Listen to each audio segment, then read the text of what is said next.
Here we are. Good morning. Good morning, everyone.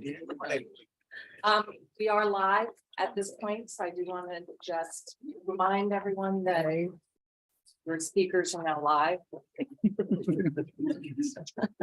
Thank you. Good morning and welcome, everyone. Before we get started in the agenda, I just wanted to make a few comments. As you guys all know, within the past 5 weeks, James Madison University students were involved in a tragic accident, which has had a profound impact on the JMU community. This incident reminds us exactly how precious life is. I want to commend the JMU administration on responding to this horrible event. The vigil that was very quickly put together was attended by over 2,000 participants, and JMU continues to promote the use of all the resources that are available to help students, faculty, and staff. We'll now have a moment of silence to honor the 3 lost lives and all of those who have been impacted.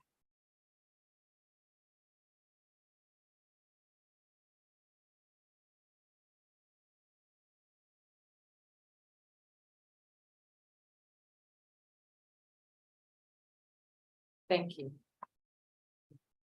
All right, moving on to our agenda. The first item of business is the consent order. Does anyone want to remove any item from the consent agenda?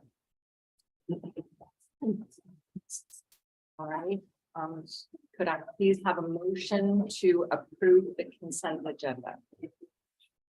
So moved. Thank you. Second? Second. Is there any discussion? All right, all those in favor? Aye. Any opposed? Very much.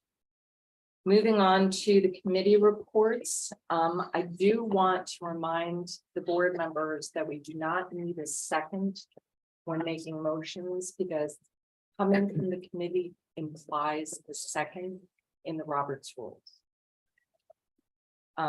Okay, let's start with academic excellence. Mr. Greg Kidd. Good morning, everyone. The Academic Excellence Committee heard the following reports at our meeting on February 9th. Provost Coleman acknowledged the recent losses to the JMU community and recognized 2 faculty members who passed away in the last few months. Dr. Tatiana Benjamin, Assistant Professor of Justice Studies, died in December, and Dr. Barclay Rosser, Professor of Economics, died in January. These valuable members of the faculty are deeply missed. She also updated the committee on the status of the promotion and tenure process and the Center for Global Engagement's search for a new executive director. She concluded with an update on a new committee, the Joint Faculty Senate Provost Task Force on Academic Affairs, Administrative and Professional Faculty Hiring Guidelines. This group of faculty and academic affairs administrators will review the process for hiring A&P faculty members within the division. Our college spotlight yesterday was on the College of Business. We heard from Jordan Lucas, a class of 25 finance BBA. He spoke about his May of 2022 career trek trip to New York City, which led to him securing a summer internship at Citibank. And he was so impressive, and we were all very excited for him to represent JMU at his internship this summer. We heard from Dr. Teresa Clark. She's the academic unit head for marketing, and Jordan Pratt, another Jordan in the class of 23, who's a finance BBA. And they briefed the committee on the College of Business research experience for undergraduates program. Participation in that program led to the opportunity for Jordan to present her research at the Network for Undergraduate Research in Virginia conference in January at Christopher Newport University. Both the career track and the research experience for undergraduates are made possible by the College of Business differential tuition. Our faculty Senate speaker, Kathy Walter, shared that the Senate has been discussing a number of things, including equitable workloads, student attendance and class participation, and shared governance. She also highlighted a number of activities in the math and statistics and psychology departments, including undergraduate research projects, youth programming, and a grant award that's enabling meaningful community engagement related to voter registration and education. The committee heard a proposal from Jeannie Corey and Christine Argenbright from the School of Nursing for a new academic program, a graduate certificate in health policy. The academic program will prepare individuals to become healthcare advocacy leaders in a variety of settings. There are no funding requests from the state for this new program certificate. Madam Rector, on motion from committee, I move that the full board approve this new academic program, the graduate certificate in health policy. Thank you, Mr. Gray Keeling. Is there any discussion or questions about this motion? All right, all those in favor? Any opposed? Thank you very much. Motion is approved. We heard from Hussein Hadari, a program director, presenting a proposed change to a concentration within the existing Master of Science in Computer Science with a concentration in cybersecurity. The curriculum revision that we're proposing today would relabel courses currently labeled preparatory to additional requirements and would modify the total credit hours to be variable. There are no resources attached to this request. And it's important to note, Madam Rector, that this change enables access to financial aid for students. I'm sorry, on motion from committee, I move the full board approve the proposed change to the Master of Science in Computer Science with a concentration in cybersecurity program. Thank you. Any discussion or questions? All right, all those in favor? Aye. Any opposed? The motion is approved. Finally, we heard a little bit about the Bridge to Madison program, and we will be hearing more about it in April. But Vice Provost Rudy Molina introduced Charles Starr, a first-year student in the Bridge to Madison program, which is a collaboration between JMU and Blue Ridge Community College, which launched in fall of 2022 with 27 students in the first cohort. Charles shared the challenges and successes and lessons learned after his first semester here at JMU. And again, we'll hear more about that program in April. Madam Rector, I move the report of the Academic Excellence Committee be accepted. Thank you very much. Is there any comment or question about this report? All those in favor? Any opposed? Thank you very much. Next is advancement and engagement. Ms. Goldberg. Good morning, everyone. The Advancement Committee kicked off our meeting learning about our favorite teachers and actually how they shaped us to be the individuals who we are. It was great hearing the stories from the Advancement Committee and how the impact that they had shaping each of the committee members to the wonderful committee that they are. So thank you. The Advancement Committee then heard the following reports on our February the 9th meeting. We received a fundraising report. Dylan Thomas presented the athletics fundraising update up to date through January the 13th, where $2.1 million has been donated.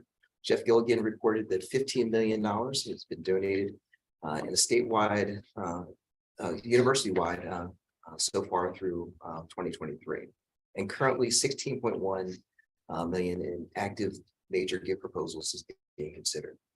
Next, we heard a vice president's report where Nick Langridge introduced two former students of the Valley Scholars Program and the successes that they're having as JMU students. This year in May will be the first graduating class of the Valley Scholars and during this May's graduation here at JMU. just to hear their stories, such an impact and the way that they're giving back to others. There's a program in other countries, just a fantastic report they provide. Next, we heard a CRM update where Deborah Jordan shared the update on the university-wide replacement project of the re-engineering Madison based on and provided that update. We've heard that the contract was signed with Salesforce and it will begin in January. Next, we heard a report on reaching Madison New Heights, where Kenny Campbell delivered an update on a week-long flash giving campaign, which will begin on February the 19th and conclude on February the 24th, called Reaching New Heights. And we hope that everyone here, as well as others, consider giving to the program, and we'll have a week instead of one day to give. Next, we heard a crisis communication report from Mary Hope Voss, where she gave an update of some of the considerations and approaches and best practices communicating crisis that she's with her and her team has been working. And Madam Rector, I move that the report of the Advancement Committee be accepted. Thank you, Mr. Wellborn. Is there any comments, questions, or discussion regarding this report? All those in favor? Any opposed? Thank you very much. Next up is athletics, Mr. Lynch. Yes, good morning, everyone. The Athletics Committee heard the following reports at the meeting on Thursday, February 9th. We started with Athletic Director Bourne giving a report on the NCAA Sun Belt Conference and athletics update. The NCAA Transformation Committee will be terminated and new committees will be formed to track recommendations and guide future work with an emphasis on holistic student athlete support. An overview was provided on topics discussed at the recent Sun Belt Conference winter meetings. JMU is continuing to work through the NCAA waiver process, which requires an institution seeking to reclassify from FCS to FBS football to go through a 2-year transition period. JMU is petitioning to make the transition in year 1. This is something that's very important to the school, and we had a good discussion about that. JMU teams have compiled a 109, 48, and 9 cumulative record for approximately a 68.5% winning percentage. Through the fall sports season, JMU sits first in standings for the Bubba's Cup, which is awarded by the Sun Belt to the best overall institution for competitive success as measured by Sun Belt sponsored sports. Media coverage of JMU football quickly validated the relevancy gained by playing FBS football. Over the course of the full 2022 season, JMU generated nearly 12,000 media mentions for a total publicity value of $24.1 million.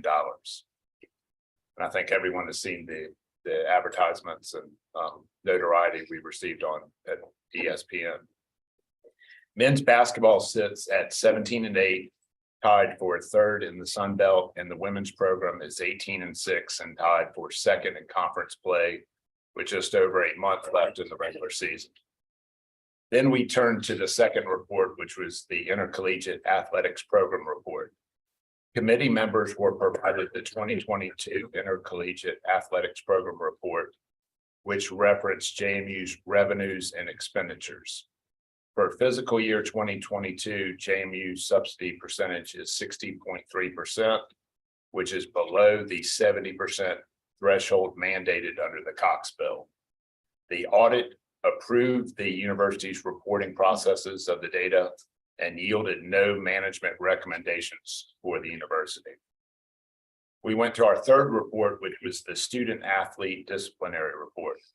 Committee members were provided a summary of the judicial violations, sanctions, and disciplinary actions incurred by student athletes for 2021-2022. That report was favorable. We next went to the mental health update, which occupied a large part of the committee meeting.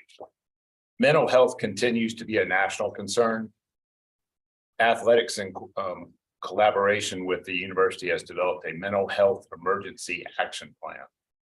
Various resources are available to students through the university. Additionally, athletics has specific resources available for its student athletes, including clinical and sports psychology services, the care team, learning screenings, substance abuse counseling, and the development of Duke's Let's Talk and various student athlete affinity groups. Athletics has also endorsed the Sun Belt's new mental health initiative, Radical Health.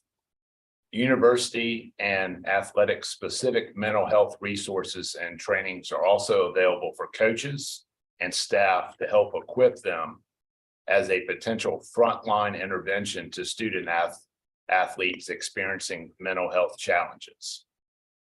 We then went to the fundraising update by Scooter Redkin. The total number of Duke Club donors is up 1,000 plus donors from last year, with an aspirational goal of reaching 5,000 donors for this fiscal year.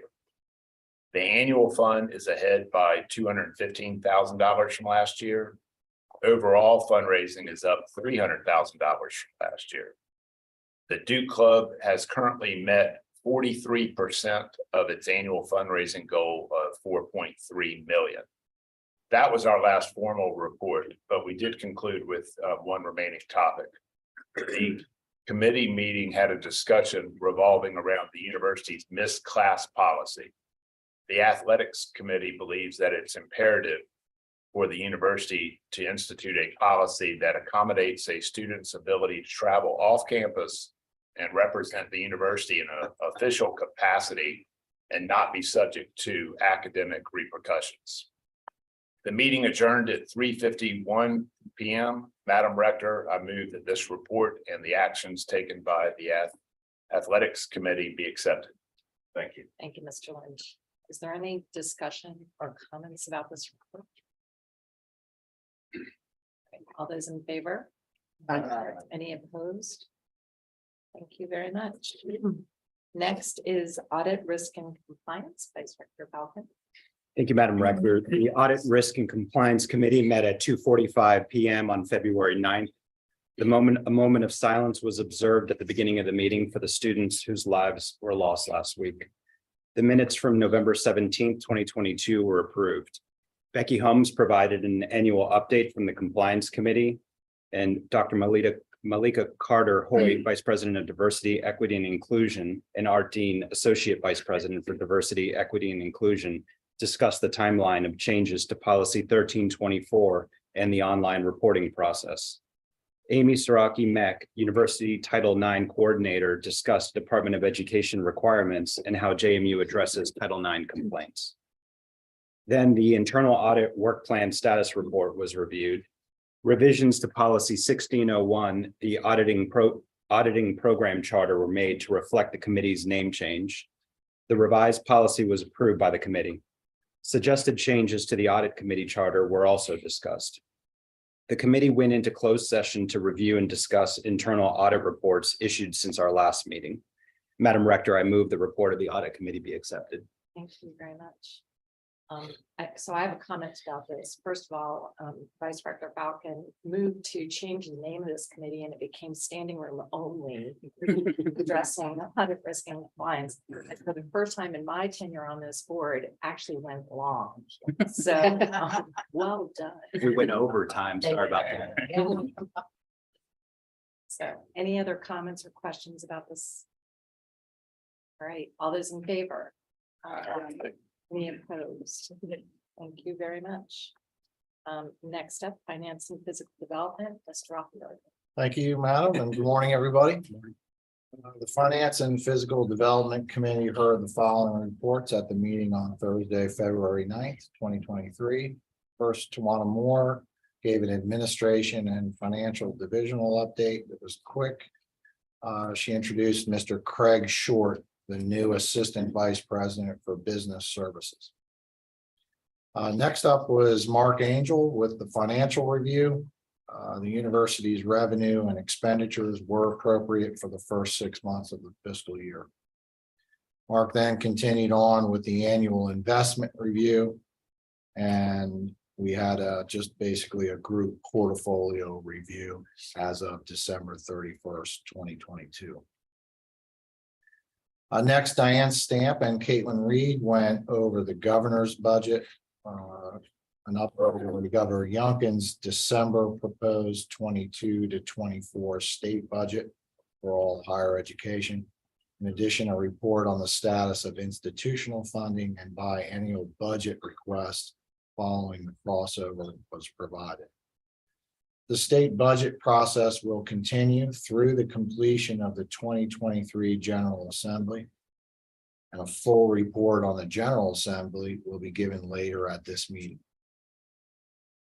Next up, Robin Bryant, CIO of Information Technology for the university, gave a customer relationship management update. And officially, the university has selected Salesforce as the new CRM system.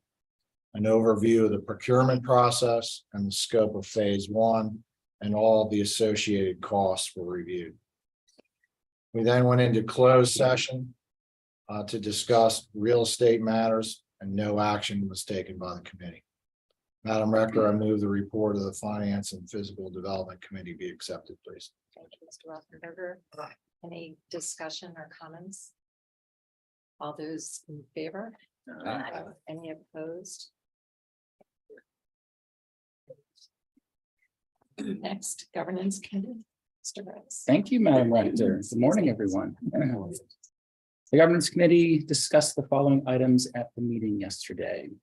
The committee, actually, let me give everybody some context. So over the last couple of years, the Governance Committee has worked to make a lot of changes and revisions to the board bylaws to try to create more clarity around how it operates, more transparency, more visibility into process and structure. And so there's a few more things that we're still working on here. One of which is that we recommend clarification on the transition of officers for the board. So as a new slate of officers takes over, when does that actually take effect? It wasn't entirely clear in the bylaws. So, Madam Rector, I move the bylaws be revised to clarify that the officers of the board assume office on July 1st. Article 9 meeting, Section A, the annual meeting. Thank you, Mr. Cross. Any discussion? All those in favor? Aye. Any opposed? Motion approved. Thank you. We've got one more. The committee discussed the process for leadership succession.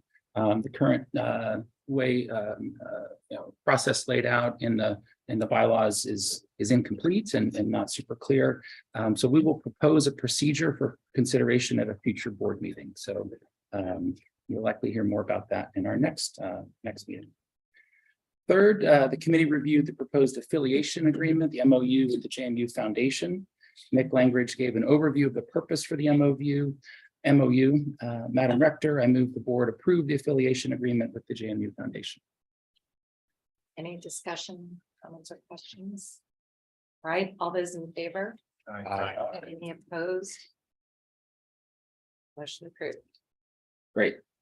The chair recently met with representatives from EAB to discuss the purpose and activities for the board retreat on April 22nd.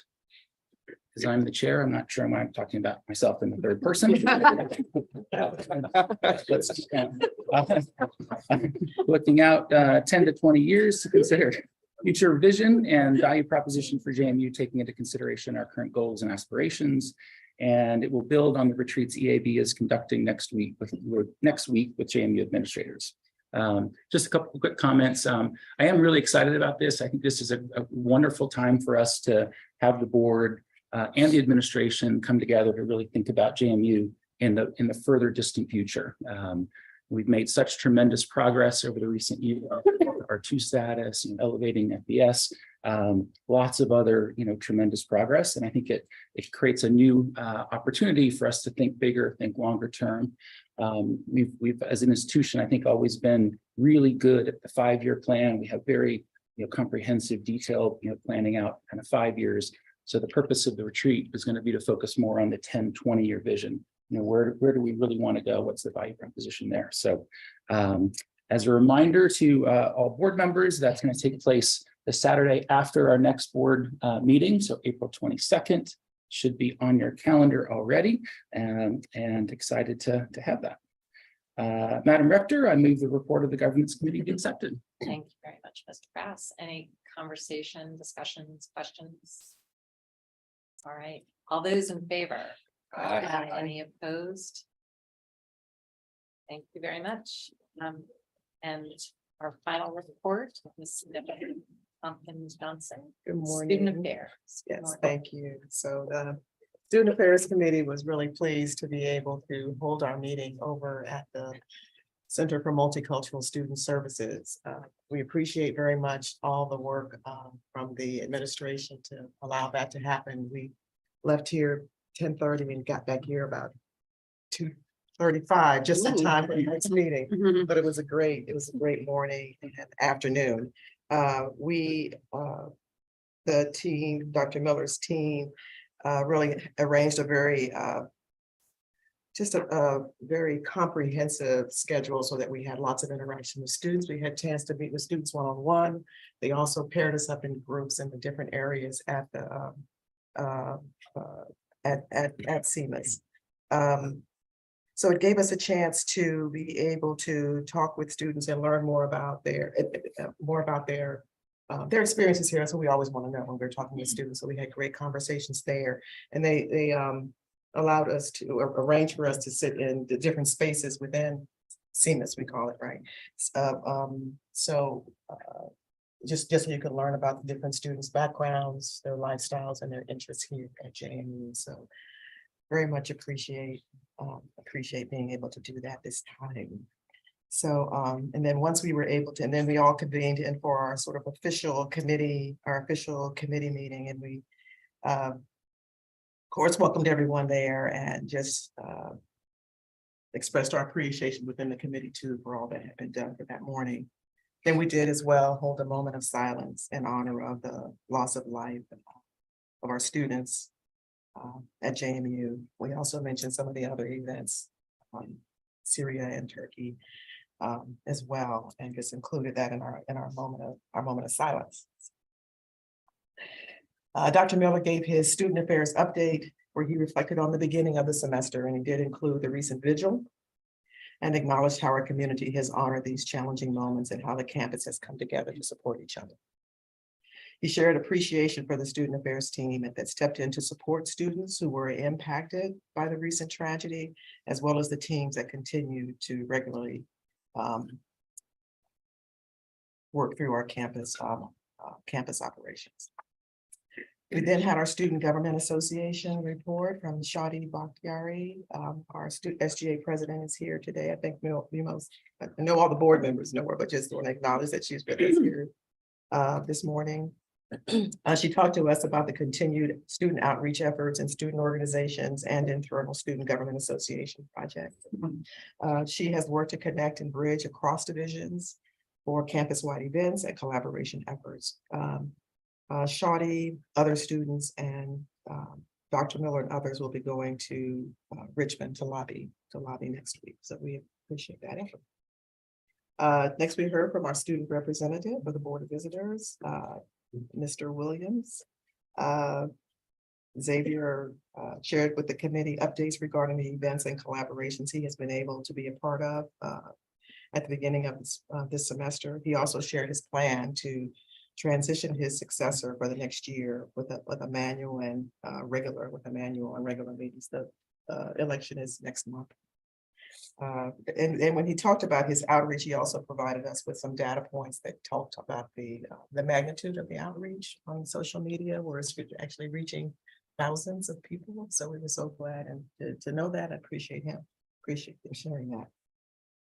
Next, we heard from, so we had a student life and involvement spotlight. That's sort of the way our agendas have been flowing. We appreciate that.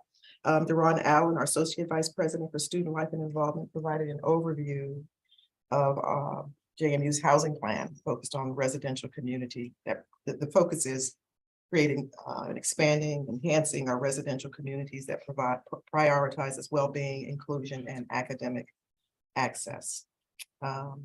and we've heard some about the changes that are going to be coming in other meetings. He did present an outline, a very detailed outline for us on Eikenberry Hall, which will be phase 1 of the new construction of the village. Next, we have a student panel. We're always excited that we have a student panel. Dr. Miller arranged for us to have that at each of our meetings. And this time the focus was on those who work in the residence hall life. We had Bailey Bowers, who's a second-year graduate student and graduate hall director. Sophie Dalton, who's a junior resident advisor at Eikenberry. So she's been involved I've been involved in keeping apprised of some of the conversations related to what's going on, what's planned for Eikenberry. And then Sydney Robinson is a sophomore resident advisor for Paul Jennings Hall. All the residential student staff shared their experiences building community and supporting students in the halls, their visions for the future of housing, and the impact that they have made with their residents. We all just had very positive comments to say about their experiences as students and in their student leadership role in the residence halls. Madam Rector, I move this report as Student Affairs Committee. Thank you very much. Are there any comments, questions, or discussion? I'd like to make a comment, Deborah, just to affirm what you said, Tim, it was really a beneficial day. And I'm sorry that all the board members couldn't go. And to hear the emotional maturity of these students, the RAs, and their reflection and what they've learned from being an RA and how that's going to apply to their life going forward was really impressive. And all the diversity activities that we're doing, to be able to talk to the students and hear the impact on them personally was really rewarding. So, I really, President Alger, just commend you for making that a priority. And you probably don't get to see all the grassroots like we saw at lunch, but it was very unfiltered lunch and a lot of discussion. It was very helpful. That's good. It's okay. It's okay. We can talk It's all about good. that. Well, we all have young people and, when you get a group of them together, they're just very transparent and I really appreciate Love it. Yeah, absolutely. Great. Thank you. Any other comments or questions? All those in favor? Aye. Any opposed? All right, thank you very much. And before the president gets up to speak, I did want to just call on Xavier Williams, our student representative to the board, to give us an update on yesterday's social media. If you would explain what actually occurred as well, many members of the board don't necessarily know what you were up to. So That is all right. give us a little- That is all right. Thank you, Madam Rector and Madam Chair, for kind of alluding to a little bit of what I will share today. I want to thank our communications marketing team. They allowed me to take over the JMU Instagram. Man, that's a bold move. No, but it was a great opportunity just to be able to connect with our kind of social presence as a university, share a little bit about what the board does, my role and what I do, and kind of like a day in the life of what our committee meeting looks like. And so I basically was on social media all day, walking around with the camera and forming people. I want to thank our committee. We were able to get all of the committee members on Instagram to share 20-30-second video, encouraging students, talking to prospective students. So I will share that out. That was great. Very excited about that. I'm very pleased to announce, and as Ms. Tompkins Johnson mentioned during her report, one of the things that I shared is utilizing the halftime on the quad event as an example. We were able to reach through that social media presence about 66,000 people over the coverage of that event.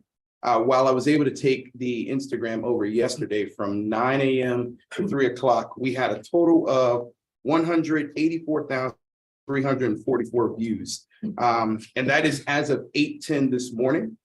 So that number will still continue to go up as on Instagram stories last for 24 hours. So the last post, what I believe was around 318. I'll have a final number after that, but as of this morning, 184,344. So I want to thank the board for just being very willing to be involved and allow me to kind of utilize that social media presence to engage with students. And it's not just students that are on Instagram, alum, prospective students, families. I think it was a very well-received kind of takeover, and very grateful again to Rochelle Reed. She has phenomenal interns that help Shadi and I in being able to connect to the student body. So it's a very successful takeover. Congratulations. That's phenomenal. And I think you've probably set a precedence here for the board now to all start wearing turtlenecks. I instituted the subcommittee on special events and attire. Nicely done. All right. And with that, President Alger, for the president report.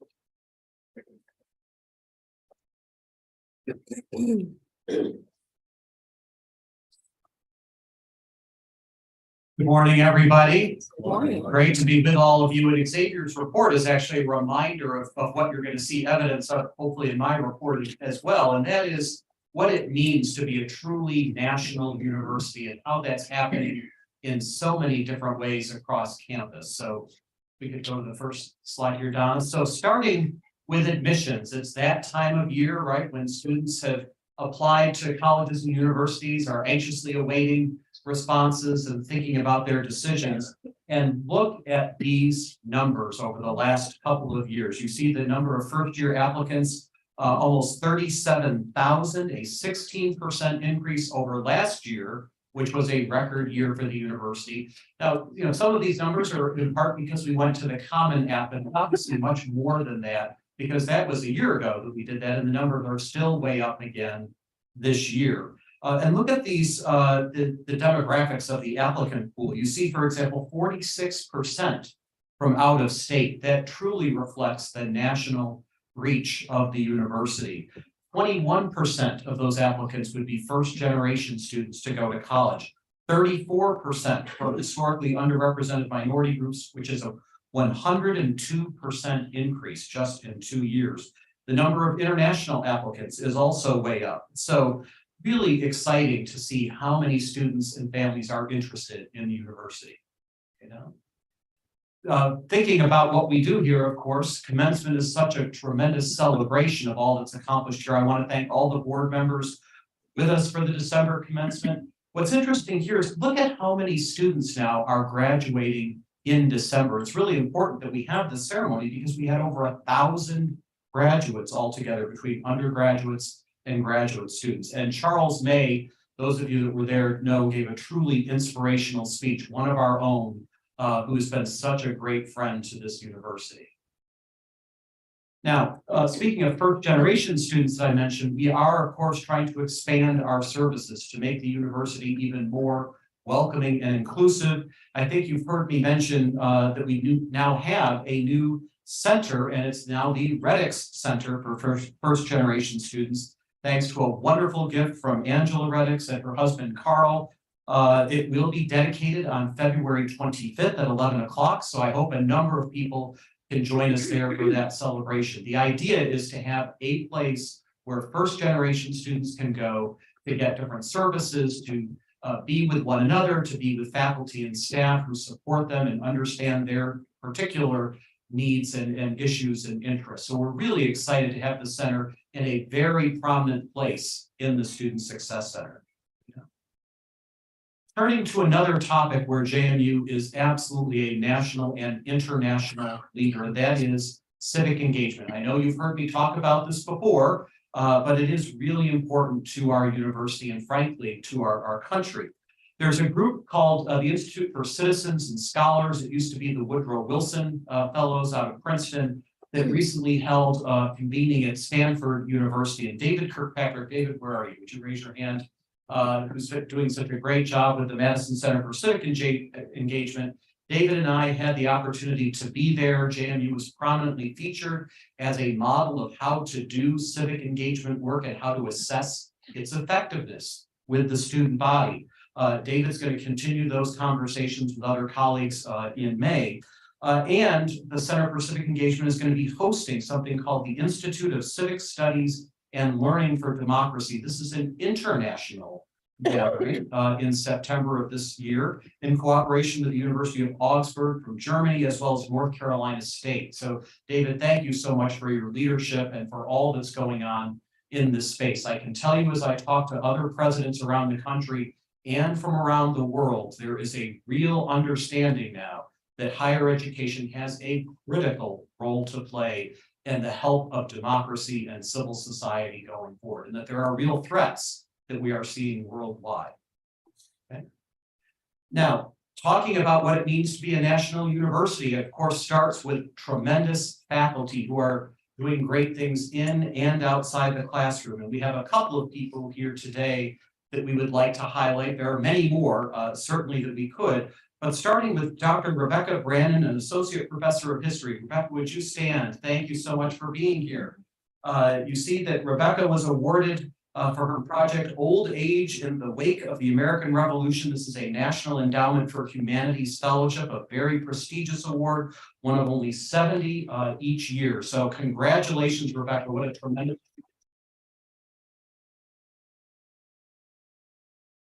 And it's a really interesting topic too. So thank you so much. And thanks for all you do for our students. We greatly, greatly appreciate it. And next, AAAS fellows. This is another in higher education. This is really sort of the all-stars in American higher education. Gina McDonald is with us, a professor of chemistry and biochemistry.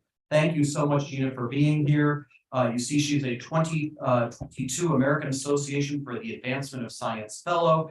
And election as a fellow really is one of the highest achievements in higher education. In this case, recognizing efforts on behalf of the advancement of science and science education. So Gina, thank you so much for what you do for our students. We're so proud of you and all that you do. Thank you.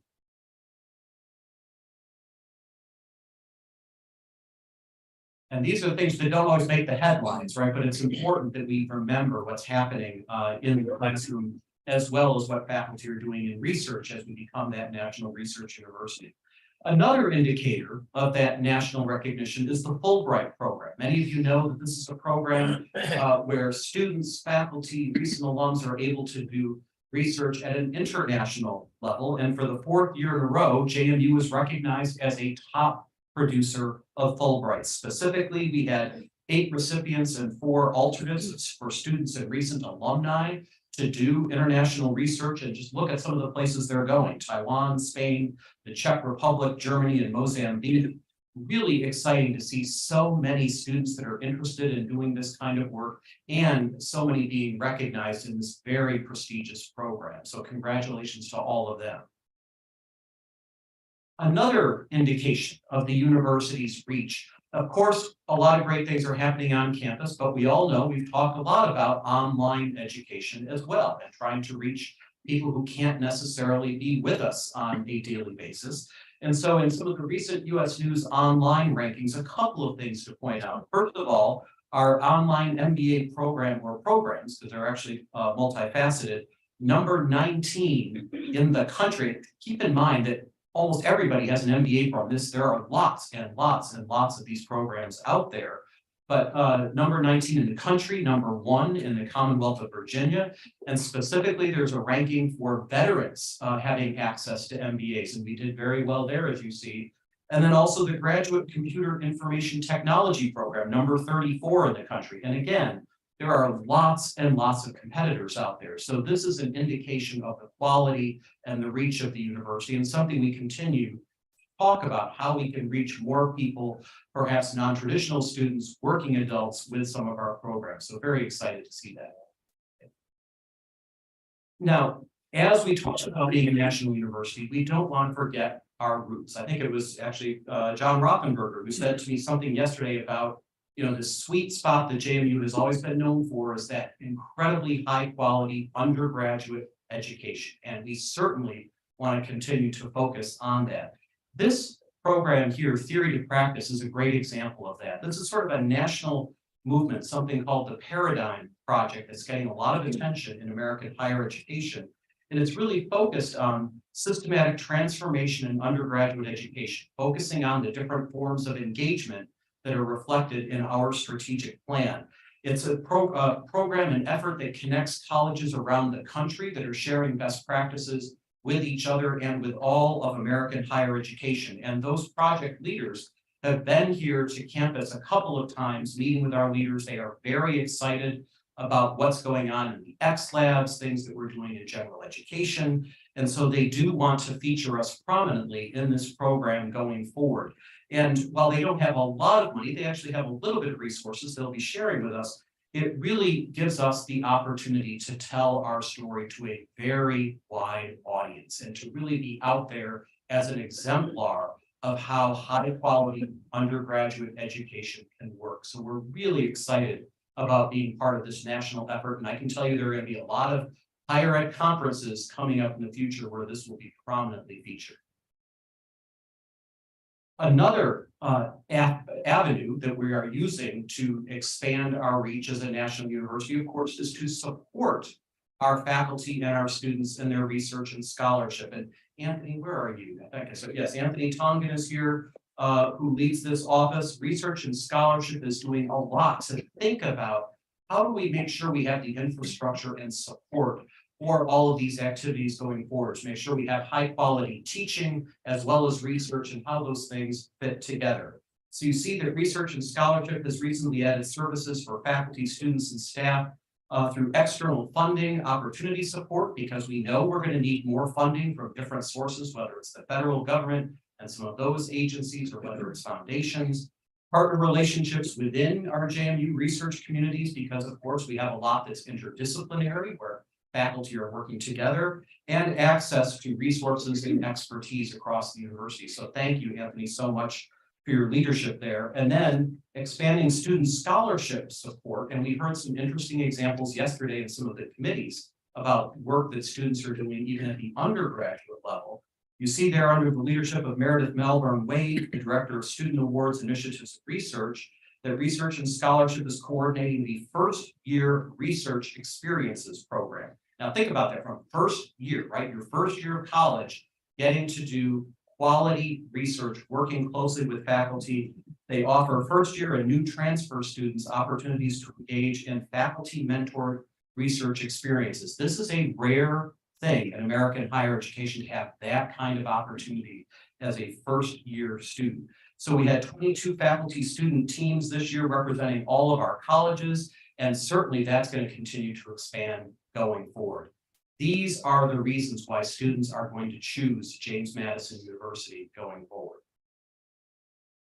Another program that we continue to work on, and I know you've had a number of discussions about this in committees and in the board, is the lab school that the College of Education is taking leadership on. We are moving ahead with plans to work with the Rockingham County Public Schools, hopefully to open in fall of 2023. Is Mark here this morning? I don't see Mark Lesbrance. He's probably busy working on this and other initiatives. But the hope is that this will be the first lab school approved across the Commonwealth. We've been in touch certainly with the Secretary of Education, the Governor's Office, who were very supportive. Remember, this is sort of a school within a school concept where these classes would be taking place within the existing high schools of Rockingham County. So we don't have to build a new building to get this program started. It will have a variety of sort of career pathways represented, and we hope will serve 100 to 150 students from the school district and provide opportunities for our students, faculty, and staff to interact with these students as well. So more to come. There are going to be some additional hearings and hopefully some funding coming from the Commonwealth to get this off the ground. Okay. Another program that you haven't perhaps heard quite as much about yet, but is another exciting opportunity that fills an important need in our country, is our new Innovation Center for Youth Justice. This is going to be the nation's first Innovation Center for Youth Justice, and it's a partnership with our Justice Studies program here and social work, but also a JMU alum. Some of you may know John Toole, class of '79, who's the founder and executive director of the Robert F. Kennedy National Resource Center for Juvenile Justice. Obviously, a lot of needs in our society in this area, and there's been wonderful support from the Commonwealth for this concept. The goal, as you see, is to increase positive youth opportunities, strengthen accountability, and enhance community safety. And they will be doing research, undergraduate education, and workforce development.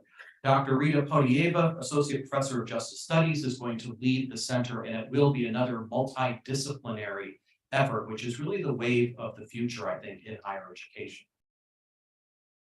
Turning for a moment to the Madison Vision Series, now that we're able to do these things back in person, we have a couple of things coming up. So February is Black History Month, as many of you know, and as part of that celebration, the Forbes Center for the Performing Arts is going to be welcoming Awadajan Pratt, who is a classical pianist.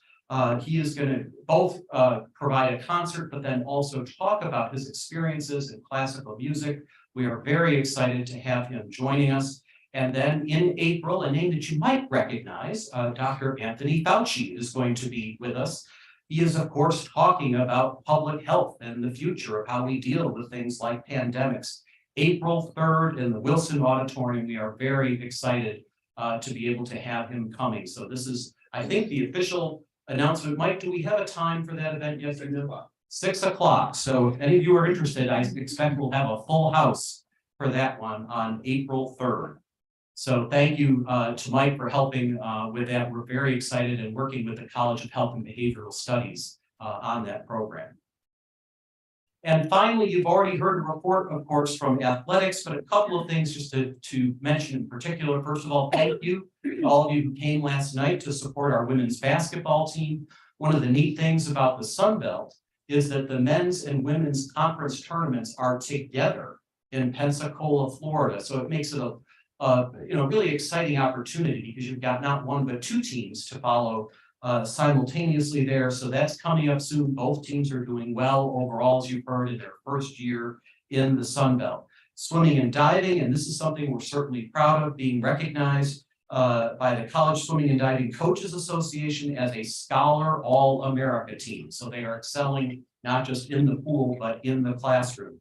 Lacrosse ranked 12th in the preseason coaches poll. They have an easy start to the season, right, Jeff? Playing the #1 team in the country right off the bat at North Carolina. But this is a program that has seen great success, including a national championship in recent years. You've already heard John Lynch mention the NCAA waiver that we are working on. We've been talking to a lot of people in the NCAA, and this, of course, would hopefully allow us to be eligible potentially for a bowl game next year. I always talk about dreaming big, right, Jeff? And it's time to do that, especially having been ranked in the ESPN way too early poll for next year, number 24 in the country. So folks, this is going to be an exciting ride potentially going forward here. So thanks to Jeff and his team. And the last thing I just wanted to mention to you, speaking of athletics, sometimes people just think, oh, it's people playing games and it's just sort of this sidelight or it's entertainment.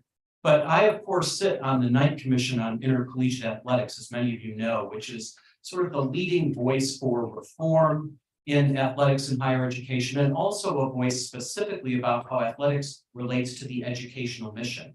And we've had some tremendous discussions recently with faculty experts around the country about the educational value and importance of athletics, how it ties in with what we're trying to teach, the skill sets that we want students to learn in college. And more, there's real research being done about how these skill sets are developed, the role of coaches and mentors in athletics, and how to make sure that it is tied to that education mission. So I just want you all to know that these are ongoing conversations. You'll be hearing more about this, I think, in the future. But it's a time with all the turmoil that we see in intercollegiate athletics to have this conversation about how important it is with health and wellness and all the concerns we have in our society. There are some small colleges where over half of the student body are varsity athletes. So it's really important to think about that role of athletics in higher education, not as an island unto itself, but as part of what we do here. So that's a conversation that will continue going forward. And with that, Madam Rector, that concludes my report. I'd be happy to answer any questions. John, thanks for the report. Just a question on the last topic. Is there any summary reports coming out from the committee or the group that you're on? The Knight Commission? Yeah, the Knight Commission about the actual specifics of the education and sports relationship. Yes, John, I could send you, how many pages do you want? Summary, I said. Yeah. I'll make, there are a number of, first of all, John, some really good articles that have been done recently on this topic. And then we also were just asked in the last couple of days by one of the higher education publications to put together, we had done a presentation at a national conference, and I was contacted afterward because I was the leader of that session to write an article pulling all of this together. So that one's not written yet, but will be done in the next couple of months. But I can send you some preliminary stuff, including some work that I've done in an outline, if that would be of I would- interest, so I I'd would be love- happy I would to, love happy to that. share that. Yeah, I would love it. I'll make a note. Thank you. Yes, Don, on the lab school, could you give us, maybe not here, but just send us some more information about the context? You know, what types of kids will be eligible, what kind of programs, and then maybe how mental health is gonna be, well-being is gonna be integrated into that. I'd be really interested, because that sounds like a model for Virginia, if it works well. absolutely. And let's see, Heather, I know you're here. If you would make a note of that, Heather, to get that information. At some of the previous meetings, I know we've talked about the different career tracks and things, but Mark isn't here, so we'll get that Thank you. to Terry. So Heather, if you. Yeah, and if anybody else would like to be, okay, I'll Great. send it to Donna to make sure that it gets distributed. Thank you. Heather.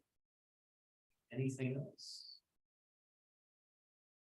Well, thank you all so much. Thank you, President Alger. Our next topic is the Student Aid Index. Donna, would you like to? Just a brief introduction. You've heard us talk before about the estimated family contribution that's used to help determine the type of aid that a student and a family might be eligible for. Well, that's going to change. The federal government is working on one, revising the FAFSA form, but also creating a whole new formula for how eligibility is going to be factored. We thought it would be important for you as board members to understand what that's going to mean, how that might be impacting our current students and families, as well as prospective students. You may get questions about what does this mean? How's it going to help or hurt students? And Brad Barnett, our Associate Vice President for Access and Enrollment Management and Director of Financial Aid, also president of his national organization, is an expert on this. He's been traveling across the country, educating other institutions about this. So he is going to share with you today what this really is and what it could potentially mean. So take it away, Brad. Good morning. Thank you, Donna. Thank you for having me this morning. I should say, before I get into this, Mr. Alger, yes, I concur. December graduation is very important. My youngest son was one of those graduates. So it is possible, for those of you who still have children in college, one day they will graduate and move off your payroll. All right, big changes, Donna, if you can go ahead and advance. I'm going to give you kind of a little bit more of a high level overview of what we're dealing with. I think Donna phrased it very well, but this is a fundamental change in everything that we do. I mean, I've been doing this for a very long time. And as Donna said, I have the opportunity to serve as chair of our board and traveling the country, talking to other schools about this.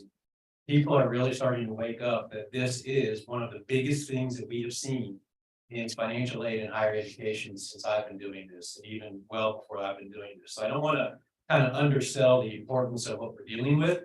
This is something that every school across the country is dealing with. It's not a JMU specific issue. It's nothing we created. This was created by Congress, handed down to us. Now we all have to deal with it, so to speak. So what you'll see is we're going to have some more data sharing between the IRS and the Department of Education. As Donna mentioned, federal methodology changes. We go now to the Student Aid Index. Go ahead, Donna.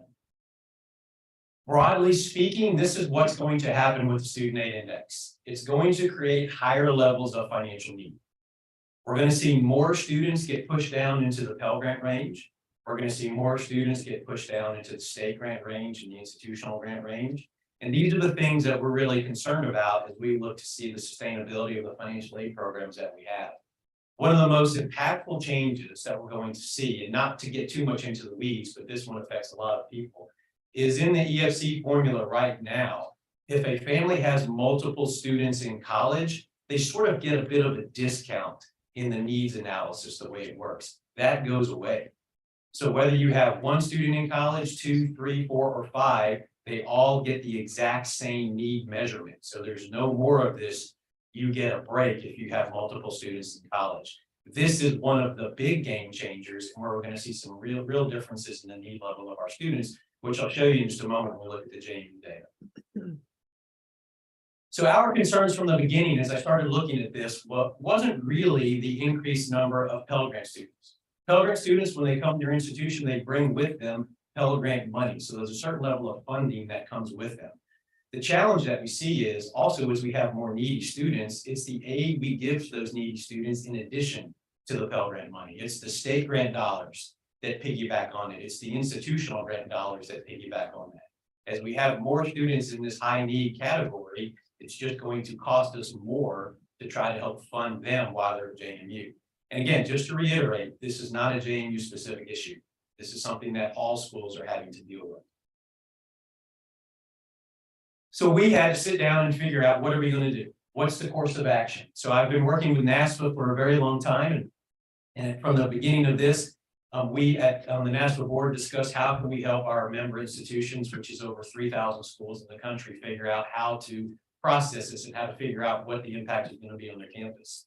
So we employed some consultants to create an SAI tool, Student Aid Index tool, which will allow us to take all of our FAFSA data, dump it into the tool to see what it would look like in not an EFC world, but in SAI world.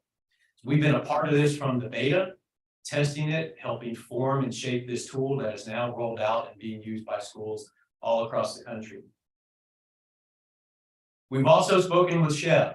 From the very beginning, one of the nice things about being an old guy in this business is I've worked with Chev for a long time, so it's easy to pick up the phone and have a conversation. And we have had many conversations and work sessions with Chev about what this could look like for the state grant programs. So they're not surprised. They do understand that come 24-25, there could be some additional strain on the state grant programs as well as on our institutional grant programs. So Chev is having their issues with trying to model and trying to figure out, will we be able to receive some additional funding for the increased level of need?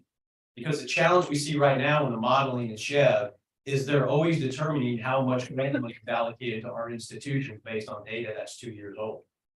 So in 24-25, we're going to see a much higher level of need at that moment based on a new FAFSA and a new MEAD methodology. But our allocation is going to be based on data from 2 years old under a different formula and a different FAFSA. So we've had those conversations and they're well aware of what's going on. So preparation is key. Again, these are game changers. So we've been talking with our partners across campus. We've been talking with Chev. We've been talking with other schools. We've spoken with senior leadership and explained to them what's going on. And now this is the next step, is to inform you of what's happening. So let's talk just a second about the SAI tool, because I do want to explain a few things about this tool. This tool is the best thing we have, but it is not 100% perfect. And the reason it's not is because the new FAFSA is changing in such a way, there will be data elements that will exist in 2024-25 that do not exist now.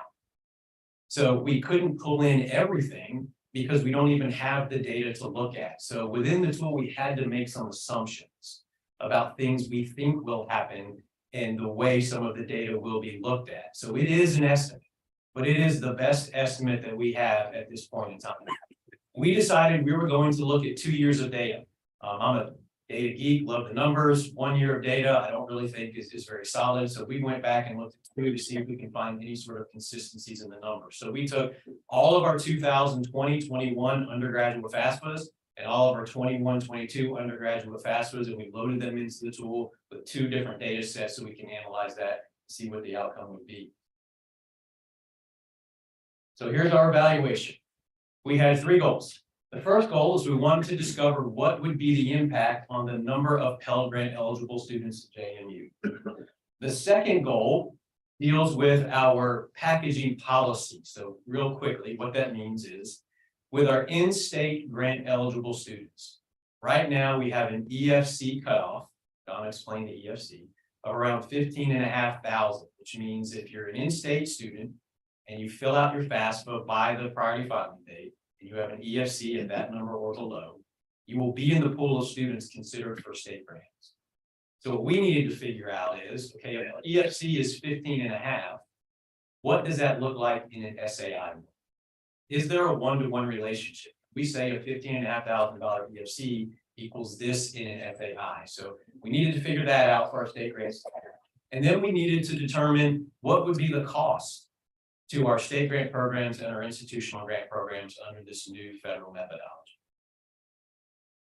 Currently, it's always good to see where you are when you're looking at where you're going. Right now, if you just took a snapshot of the JMU student body, about 15% of all undergraduates are eligible for a federal Pell Grant. A subset of that, out of the undergraduate students who file a FAFSA and apply for aid, a quarter of those who are applying for financial aid are eligible for the Pell Grant.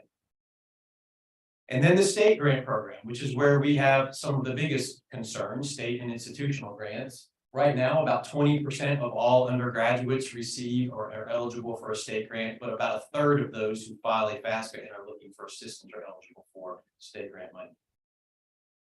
This is about $36 million a year between federal dollars, state and institutions. So as you can see, 40% of that is from federal dollars.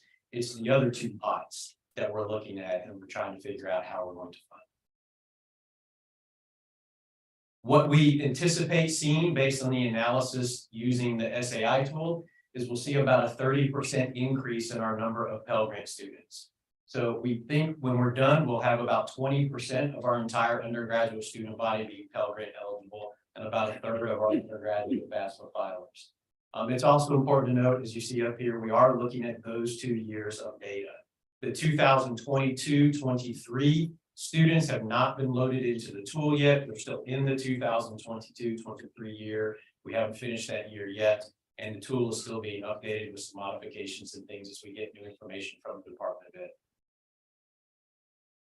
So while most students or many students are going to be pushed into Pell Grant eligibility that aren't there now, there will be some losers in this new formula. So we wanted to try to identify who's going to get hurt financially by this. The good news is, based on our data, it's a very small population. So you're looking at less than 40 to 50% of students who are here right now getting Pell Grant money.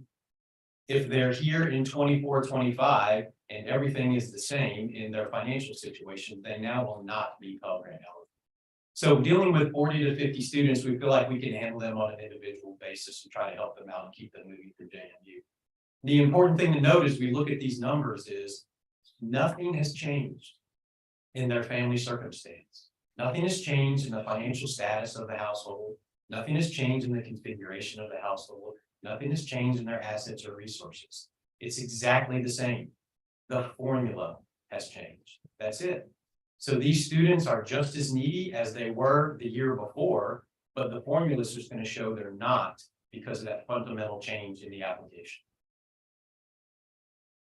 So when these students lose Pell Grant eligibility, as I just mentioned, I think what we're going to do is we're just going to work with those students on an individual basis and say, how can we help you matriculate through graduation? If you're losing your Pell Grant, what can we do to keep you here at JMU? So then we had to go on to this corresponding SAI. Now I changed from 15,500 to 16 because we have a methodology here at JMU that if you're an in-state student, our goal is to try to provide you with a grant if you have an EFC equal to 50% of your cost of attendance, meaning we're looking for low and middle income students that we can help. Every year as costs increase, that EFC scales up. We're dealing with 24-25. Our cutoff will be a little bit higher. So we're probably looking at a 16,000 cutoff versus a 15,500 cutoff. Here's what we found. Doing the data dump, if we took everyone in 2021 and 21-22, and we looked at those students who had a 16,000 or less EFC, what would their SAI be? You see their SAIs ranged from negative 1,500 to over 50,000. Now, why negative 1,500? Congress, in their infinite wisdom, decided 0 wasn't low enough. So we have a new floor. The new floor is literally negative 1,500.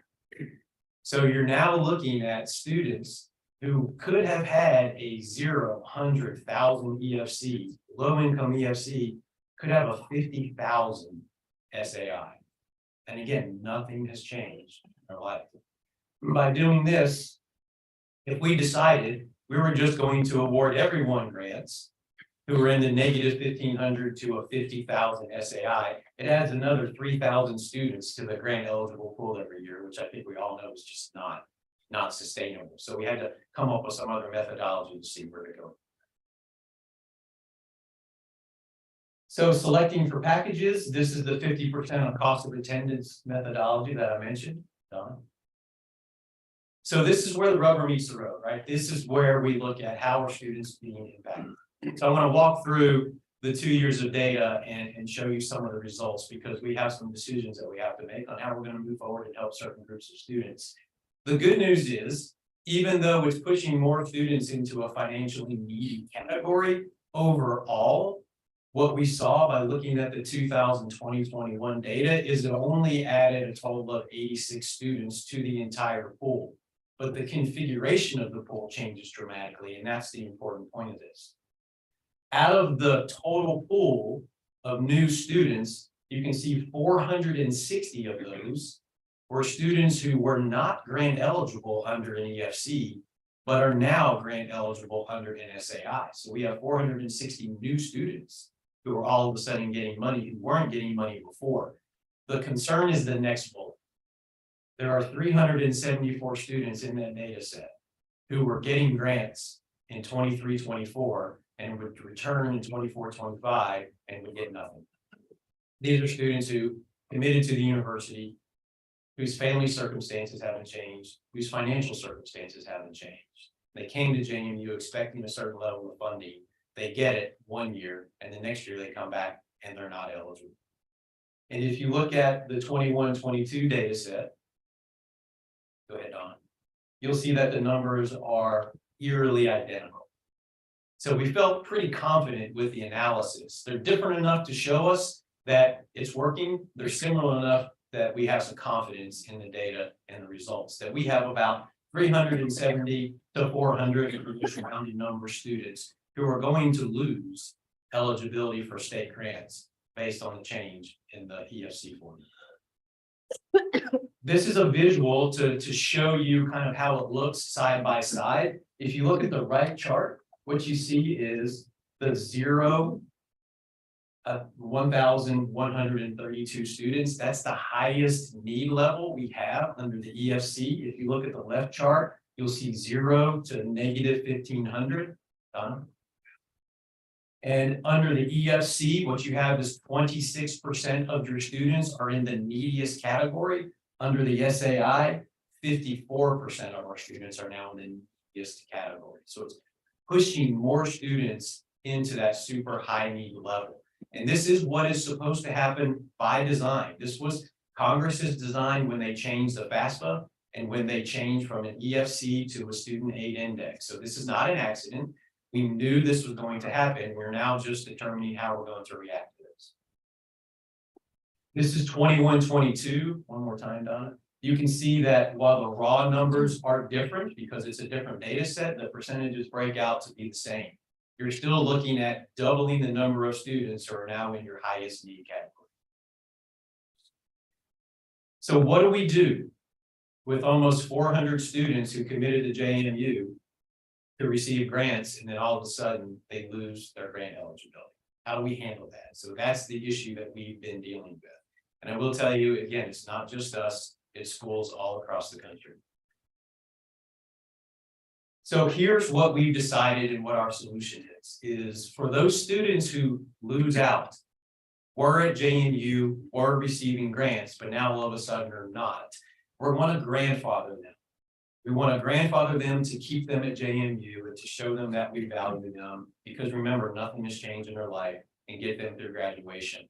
The interesting thing in doing this is we can't use any real formulaic approach because some of these students are going to show no financial need at all. They're going to have SAIs of over 50,000. So on paper, they're going to look like they are not financially needy. But we know just a year before they were. So what do we do? So we're coming up with an approach where we're going to basically offer a flat grant to those. It can't be based on any sort of a need metric or calculation. It's going to be those students in that category who continue to meet the general eligibility requirements for financial aid, who continue to file their FAFSA on time, and who had received a grant before. We're going to fund them and provide them a flat grant until we can get them through to graduation. The challenge is this grant has to come from funding that is not tied to financial need, which is different than most of the buckets that we deal with when we're distributing and awarding financial aid dollars, because again, they won't show financial need. What's the cost going to be? Now, this is an estimate. So we're estimating that just adding the new students, the 80, 60, 70, 80 students a year is probably going to cost roughly $500,000, but grandfathering students until they graduate We think we're gonna start in 24-25 with a need of about $2.24 million for the grandfather. And as these students graduate, that goes away. So this is not a permanent need. This is a temporary need to help the students who just happen to be enrolled at JMU at this point in time get through graduation. It's no fault of theirs. Next slide. You can see the numbers are pretty much the same when you look at the two different years of data. I will say all of these numbers are also subject to change. You know, this is an estimate. It's the best tool we have at this point in time. It's also important to note that the ongoing cost, this 400 to 500,000, is also subject to change. If we see a real shift in our student population based on the results of the Common App, and we start seeing more needy students at JMU because the Common App has opened the door for more low-income students to apply to JMU, then the cost is going to increase because we'll have more students at the university who fit in that category than we've had in the past. So the Common App is also a game changer in this because a lot of the modeling that we have done over the years now is going to start changing because we have a new student body to look at and a new applicant pool. But right now we only have 1 year of data. So we're still on the front end of modeling that out as well. So these numbers could change as we start seeing how the Common App changes the configuration of the JMU student body. Does that take into consideration? I think I saw on an earlier slide that you would forecast 20% of the student body would be Pell eligible, which is a significantly larger number than we have today that will be coming in with funds that the university is not providing, correct? Yes. So there is a huge body that is now getting funds that wouldn't have in the past. How is that incorporated into the calculations that you just had? Because I'm reading that to say we need this much more than we have today. And to me, it feels more like a reallocation to a different population. It's a great question. So it's the formula will push more students into the Pell Grant. And I don't know if you've seen it in the news, but the budget has been approved for the Pell Grant to increase for next year. So we're getting our largest single increase in the Pell Grant program that we've had. And I can't even tell you how long. It's been a very long time. So as Pell Grant students receive more money, that is a benefit to us. But as more students get pushed into Pell Grant, that's, I'm going to say detriment for lack of a better word, because of these piggyback grants that we give to Pell Grant students on top of what they receive. So as that number goes from 15% to 20%, that's more students in that pool, which means we have more of these piggyback dollars that we have to provide on top of the Pell Grant that they're receiving. That's the challenge and that's the strain. And it's not just the Pell Grant. State grant eligible students could be Pell Grant eligible, but they may also not be Pell Grant eligible because we're looking at that SAI that's 16,000 or below. A Pell Grant student, and I'm just giving you round numbers, is roughly going to be in 6,000 SAI and below. So you're still talking about a group of students who get no assistance from the Pell Grant program, but are now getting pushed into that needy category that's just above Pell, but still needy. That's a new group of students that gets no assistance from anyone other than us with our state grant dollars and our institutional grant allocation. So yes, all that math is being considered. May I ask a question?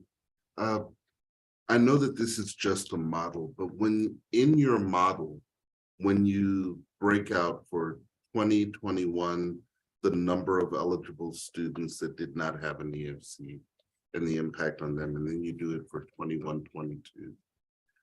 Does your model indicate who those students are? Meaning within the state, the geography, the demography, like, because it's going to impact those students, but do you have any idea of who those students are?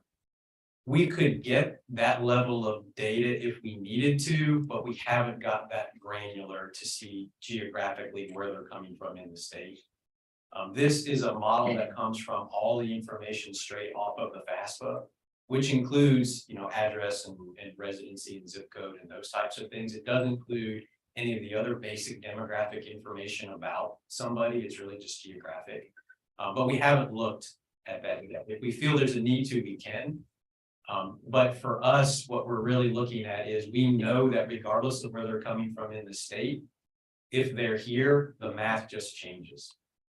So one of the things that we're looking at doing is developing strategies on how to communicate that as we get closer, and see that as we get to the end of the PowerPoint regarding the timeline, because this is going to surprise a lot of students, and specifically parents who pay more attention to this than a lot of students. They're going to see the results of the FAFSA, and the year before it told them you were eligible for a Pell Grant, and the next year says you're not. You know, so they're going to start seeing those types of things. We know who they are. We can identify them because that SAI tool, we have the student by student information.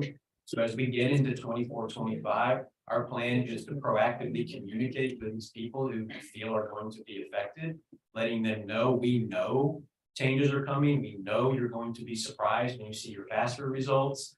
We got you. That's the message we're going to try to get. I have two questions. One is, how much in dollars is the difference? And if you already said this, forgive me, between their Pell Grant and what has to be made up? Well, aggregately, I'm going to show you, it's about $3 million in the first year. But I meant for the individual. Oh, for the individual student? I don't have the individual data. We just looked at it on an aggregate basis, but again, we can break it down on the individual as well. So I've just summed it all up and said, here's the total. So my second question is, just to give us some perspective, what percentage of JMU, either applicants or enrolled students, do not fill out the FAFSA? About 40%. Is there any concern that this new model will cause that number to go up? Oh, Like yes, if the word on the street is. absolutely. Okay. Yes. And that's part of why I say these numbers are an estimate. You know, we're in new territory here that we have never been in before. I mean, we're literally fundamentally changing the A programs. And as that happens, we do have some sense of trepidation that we're going to see more people in the pool. We're looking at data from 2 years old. So as we get more applicants who apply and more low-income students who apply, and as word gets out that it's super easy to get a Pell Grant. You know, the data from the Urban Institute did an analysis on this, and then their analysis from the Urban Institute, they're showing an estimate, you know, they're using 2016 data, but they're showing that 2/3 of all undergraduate students will fall into Pell Grant range. Now, that's not 2/3 at every school, because every school's makeup is different. 2/3 of all undergraduate filers will be Pell Grant eligible. That's sizable. As that word gets out, could we see more FAFSAs being filed? Yes. We're also seeing states, and we're not there in Virginia yet. There are many states that are now requiring the FAFSA to be filed prior to high school graduation. I mean, that's a state mandate, and it's been discussed here in Virginia, but we're not there yet. But as more states adopt that, then you're going to see more applicants and you're going to see more people in the pool. There was a recent report that just came out within the past week about the billions of dollars of Pell Grant money that got left on the table because students didn't apply for it. They were able to analyze and say, here's a population of people who would have received Pell Grant money had they filled out the FAFSA, but they never even filled out the FAFSA. So this new FAFSA process is going to be easier for parents and students. It's called FAFSA simplification. It's simple for them. It's complicated for us. They didn't do us any favors on the administrative side. But it's going to be simpler, faster, easier for them. And more high schools are going to start pushing it. So yes, we think we're going to see bigger numbers in the future. And it's just hard to predict what those are going to be. Terry, did you have a comment? I might have missed it, but I could understand that if you had a family that had multiple children in college, you know, you don't get a break. Is that the primary difference, or what are the other key changes? Yeah, so without getting too deep into the weeds, that's going to be one of the major differences. The other ones we're really concerned about is right now, the value of family farms is not included as an asset on the FAFSA, but it will be included. And that's one of those things where we don't have any data because right now we don't know what that is. The value of businesses will be included on the FAFSA. Self-employed businesses. Right now, most of those are excluded because you only have to include them if they have more than 100 employees, no more. So all of them are now being included. So there's a business value assessment that is going to go in there. There's also some other assumptions made in the formula based on types of schedules that people file in their tax forms that are not collected on the FAFSA today. But literally the type of schedule somebody filed could put them into a different category within SAI. Foreign income is coming back. Right now, the FAFSA is not capturing a lot of foreign income. FAFSA will now be capturing foreign income. So that's why there's so much data out there that's just not in our world, in our grasp to even look at and include at this point in time. So like if my father was a standalone mechanic and had his own business, self-employed, that would have been excluded and now it would be. Correct. Now And the value. the of other business. example is my father would be in a business that would have 100 employees, then it would be counted. Correct. Okay. Now it's all gets included in 24, 25.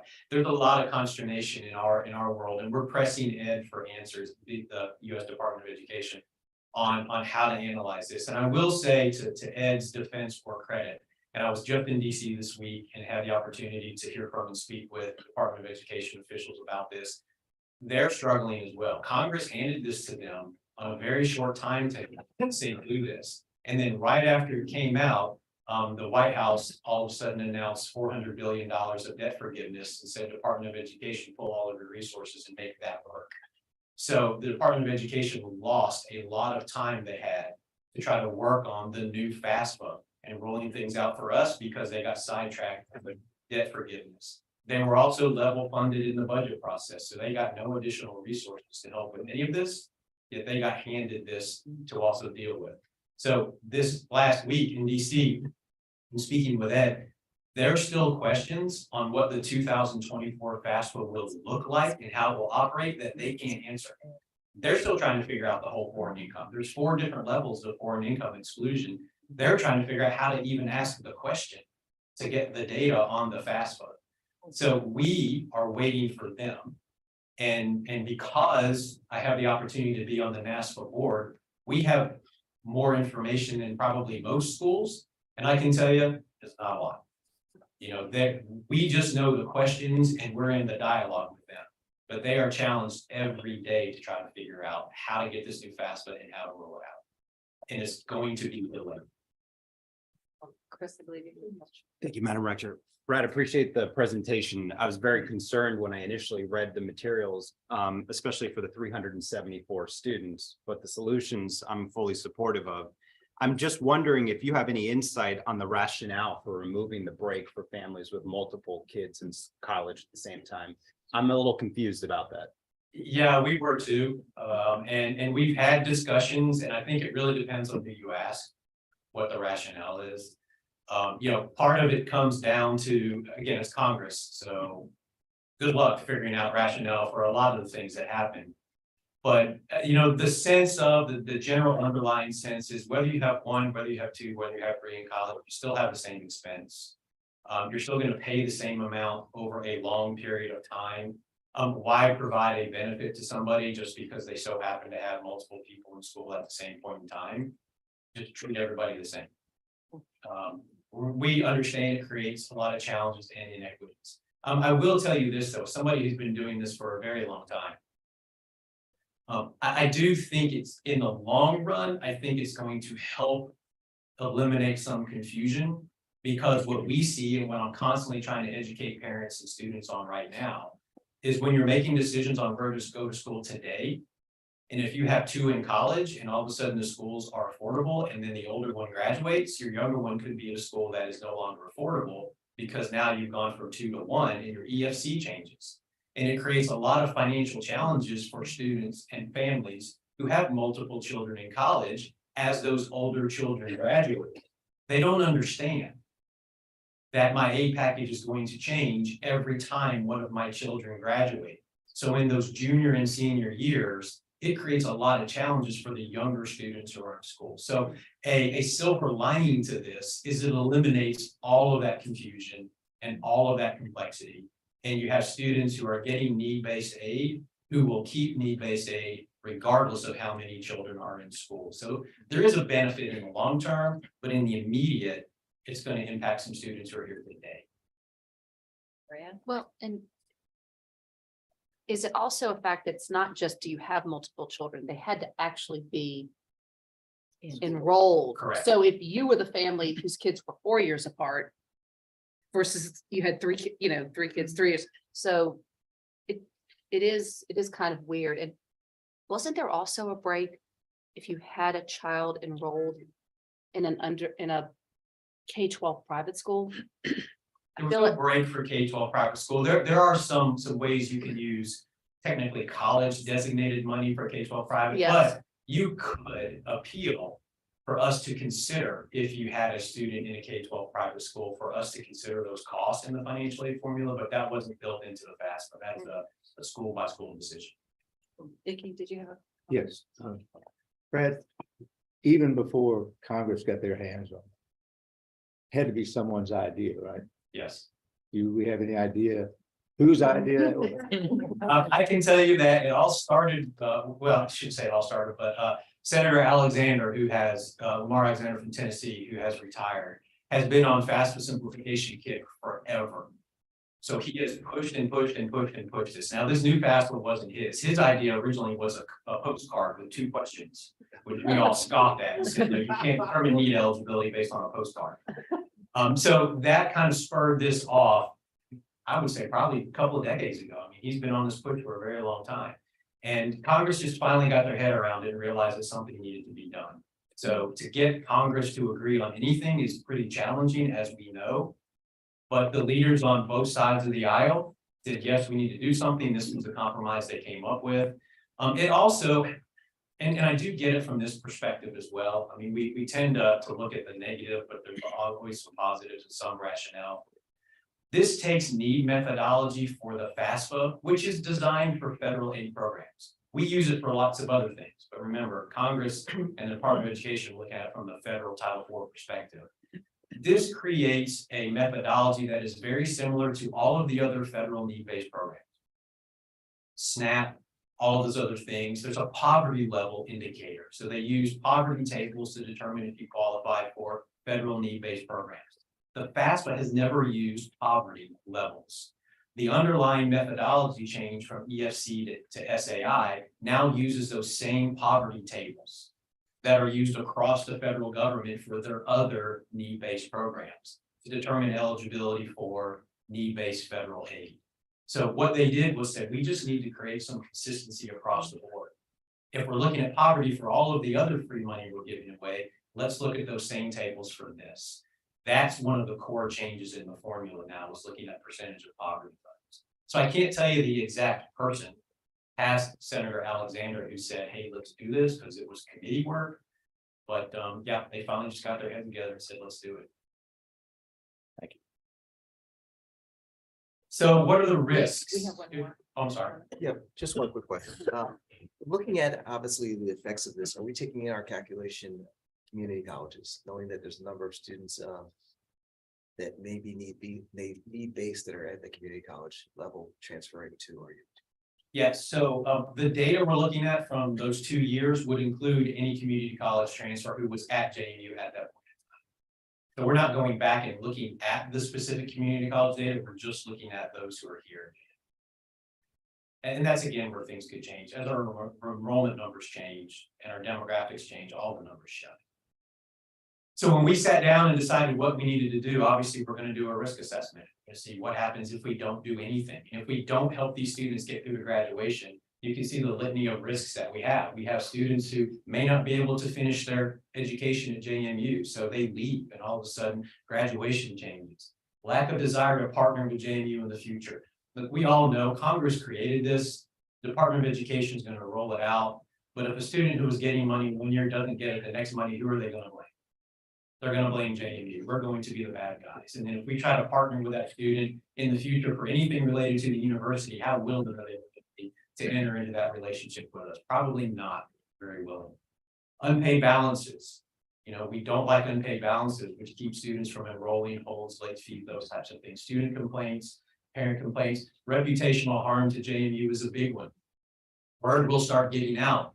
Don't go to JMU because they'll give you money 1 year and they won't give it to you the next year. The old bait and switch. And we all know we're not doing anything. We didn't create this problem, but that doesn't matter. the reputational harm is still a potential to be there. So we want to do something to help our students because we feel it's the right thing to do. We also feel like there is a lot of risks if we don't do this. So again, we've talked about the caveats and the estimations and what this tool is, but you have a little bit of information in your handout to take with you. Next one, Don. So timeline. So when I first wrote this, the timeline was the FAFSA will be available October 1st, 2023. Well, having conversations with the Department of Education literally this week in DC. I just got back from DC. It's not coming out on October 1st, 2023. They can't say anything in writing about this, and this has been part of our challenge because they have to go through so many levels of approval before dear colleague letters and letters come out.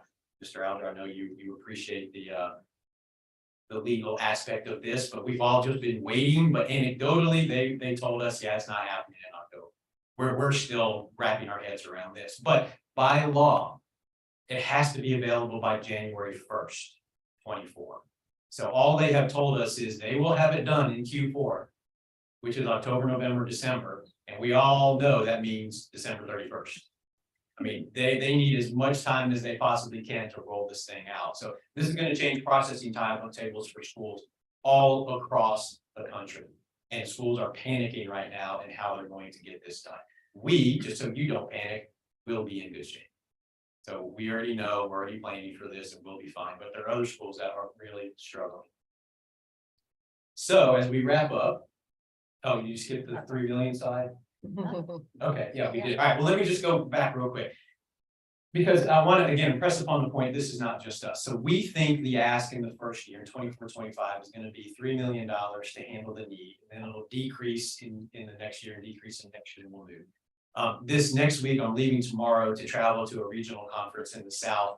And I'm co-presenting a general session with some colleagues from the University of North Carolina. And we're both going to talk with members in the regional association about our findings, and we're encouraging schools to do this so they're not blindsided by it. The University of North Carolina's goal is 8 million. That's where they are. So we're at 3, we're at 8. Now I agree we have very different resources, but still $8 million, I can tell you from talking to my colleagues in North Carolina, is still freaking them out a little bit, to just put it bluntly, because we all have to try to figure out where are we going to come up with this money to try to help these students and not hurt them by a result of something that's changing that none of us created, but we all just have to deal with.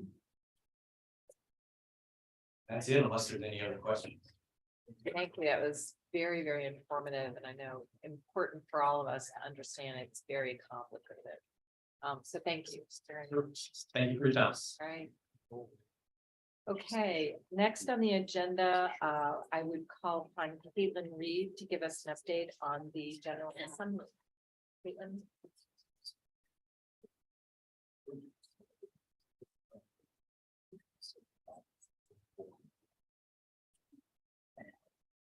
Hey, good morning. Thank you for letting me provide an update on the General Assembly. We are just a little past halfway of a short session intended to be 45 days.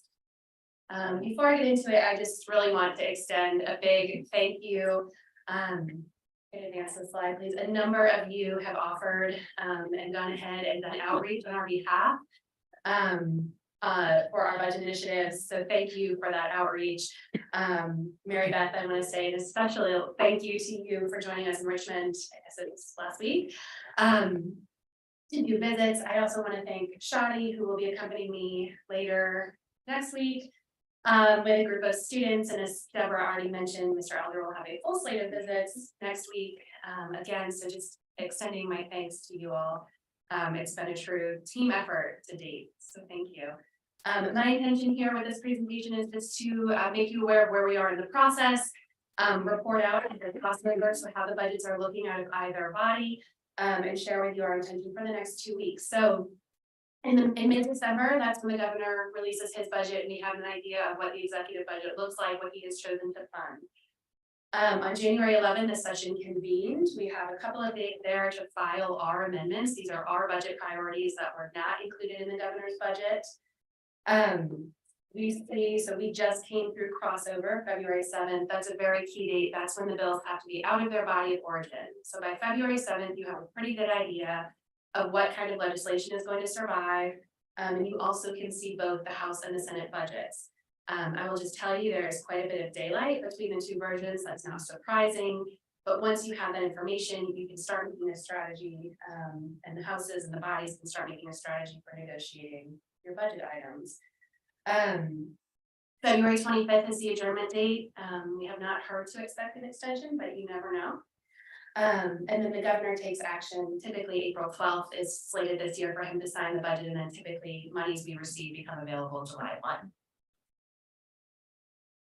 So as you will recall, we are in the second year of a 2-year budget. And so it's really important that we look at the budget holistically over 2 years. So last year was the first year of the biennial budget. You typically go in with a much more comprehensive budget package, bigger asks, more comprehensive asks. And so as a reminder, these were the asks we went forward with last session, 2022 for the biennial. You'll see the name of the ask. You'll see what we requested first from the governor. You'll see then what was funded in the governor or the executive budget. You'll see where we netted out in the House in the 2022 session, where we netted out in the Senate in the 2022 session, and then the final allotment. And I want to continue to draw your attention not only to the major capital allotments, but also to that $12 million in base funding or funding disparity. That nets out to be $6 million in each year of the biennium. So going into this second year of the budget, we also worked to protect that $6 million allotment. That is a significant allotment for JMU that went to our base operating funds. So that is the comprehensive package. Our strategy in the second year, so this year, was to come back, do some cleanup, and go forward on 2 items that we were not successful in getting funded in the first year. And those are those 2 items highlighted in yellow, and I'll go into a little more detail on those in the next slide. The first program we have been working really hard on is our nursing program. So we have a proposal right now to expand our doctorate of nursing practice program. As you know, there is a shortage of healthcare workers here in the Commonwealth. There's also a shortage of faculty qualified to teach nursing. We have vacancies here at JMU. And part of the problem is that the faculty can make significantly more working on the private side. And so this program would allow us to hire the faculty and staff to allow our BSN, our undergraduate nurses, to just seamlessly roll through a 3-year program and come out qualified to act as a physician's assistant or to teach nursing. We have gotten a lot of traction here just because the need is so acute. The item was funded in the House at $1.25 million, not funded in the Senate. The other thing about nursing, the governor put forward significant resources for nursing in his budget, close to $50 million in a variety of programs, including Earn to Learn, debt forgiveness, but did not specifically address this faculty shortage that I just mentioned to you. And so working with the Senate, they have included $660,000 that would be earmarked for JMU to support our nursing faculty and increased compensation. Each public school got money here to support their faculty and try to retain and hire those key people. So that was that item. We did ask for close to $500,000 to support our new IT program. We were not successful in either the House or Senate in that item. So this is where we are netting out post crossover. The bodies will have about 2 weeks to negotiate. Historically, they tend to end up somewhere in the middle on most items. There's a lot of daylight between the 2 budgets, like I already mentioned. And so we expect to see here around the end of February where we ultimately net out. In terms of legislation, this is just a very high level preview. We do have a good idea of bills that are still surviving in both bodies. Those will be the ones likely to come out in the end. We did see some legislation around threat assessment teams, how they function, how they operate, how they share information. We expect a bill around threat assessment to be successful. We also have seen bills around orientation training requiring us to offer training on human trafficking, and so that all of our students are aware of what that looks like and how to keep themselves and others safe. Bills are surviving in both bodies currently, so we expect that to pass. We expect to see some legislation in the last several years. We have seen legislation around internships and work-based learning. We expect there to be some legislation looking at the feasibility of work-based learning for credit, potential studies there. And we have seen this thematically quite a bit of support, perhaps more than in recent years, for our veterans and for National Guard members here in the Commonwealth. So things like tuition discounting and other things for that population. So in terms of legislation, that's what we're seeing. And I think unless anyone has questions, that concludes my very brief update. Are there any questions for Caitlin? Thank you very much, Caitlin. And it was a real education joining you in Richmond. Thank you for doing that. I was very happy to. All right, next on the agenda, we are going to undertake a professional development exercise, focusing on free speech. I believe President Alger and Jack Knight, our university and legal counsel, will get up and give us kind of an overview, and then there's a video.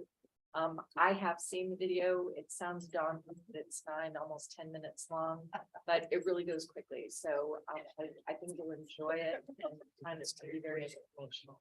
So just a couple of quick words before we show the video. Part of the responsibility, as you know, of the board is to engage in professional development, to learn more about important topics in higher education. And certainly this is a topic we've heard a lot about in the national conversation recently. You know that the Council of Presidents has been talking to the governor about this and the Secretary of Education. So the schools across Virginia have been talking about how to incorporate this into board training and exercises. Chev, some of you were at their orientation for new board members, where they did something with some hypothetical scenarios, and we're sort of modeling this after what they did. So hopefully this will be something a little different and interesting for all of you. We are working with what's called the Bipartisan Policy Center, a national organization that's been helping all the schools in Virginia thinking about how to do this.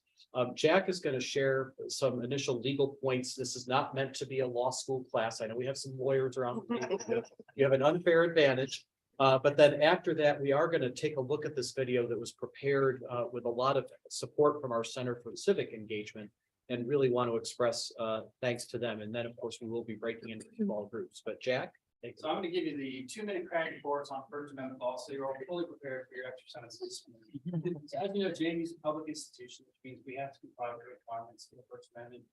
Generally, that means students, faculty, staff, and visitors can engage in speech here free of university regulations and restrictions.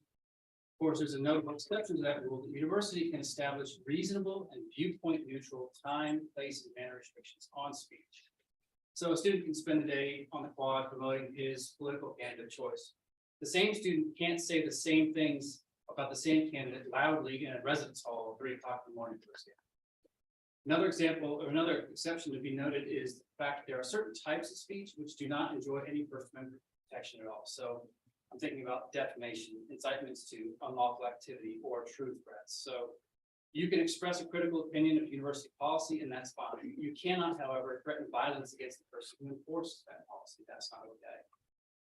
Unique to the higher ed environment is the academic freedom concept, and at its most basic level, academic freedom protects the right of faculty members to pursue teaching, research, and publication on issues, subjects, findings within their academic field. It does not, however, give faculty the right to share their opinions on subjects wholly unrelated to the subject of their course.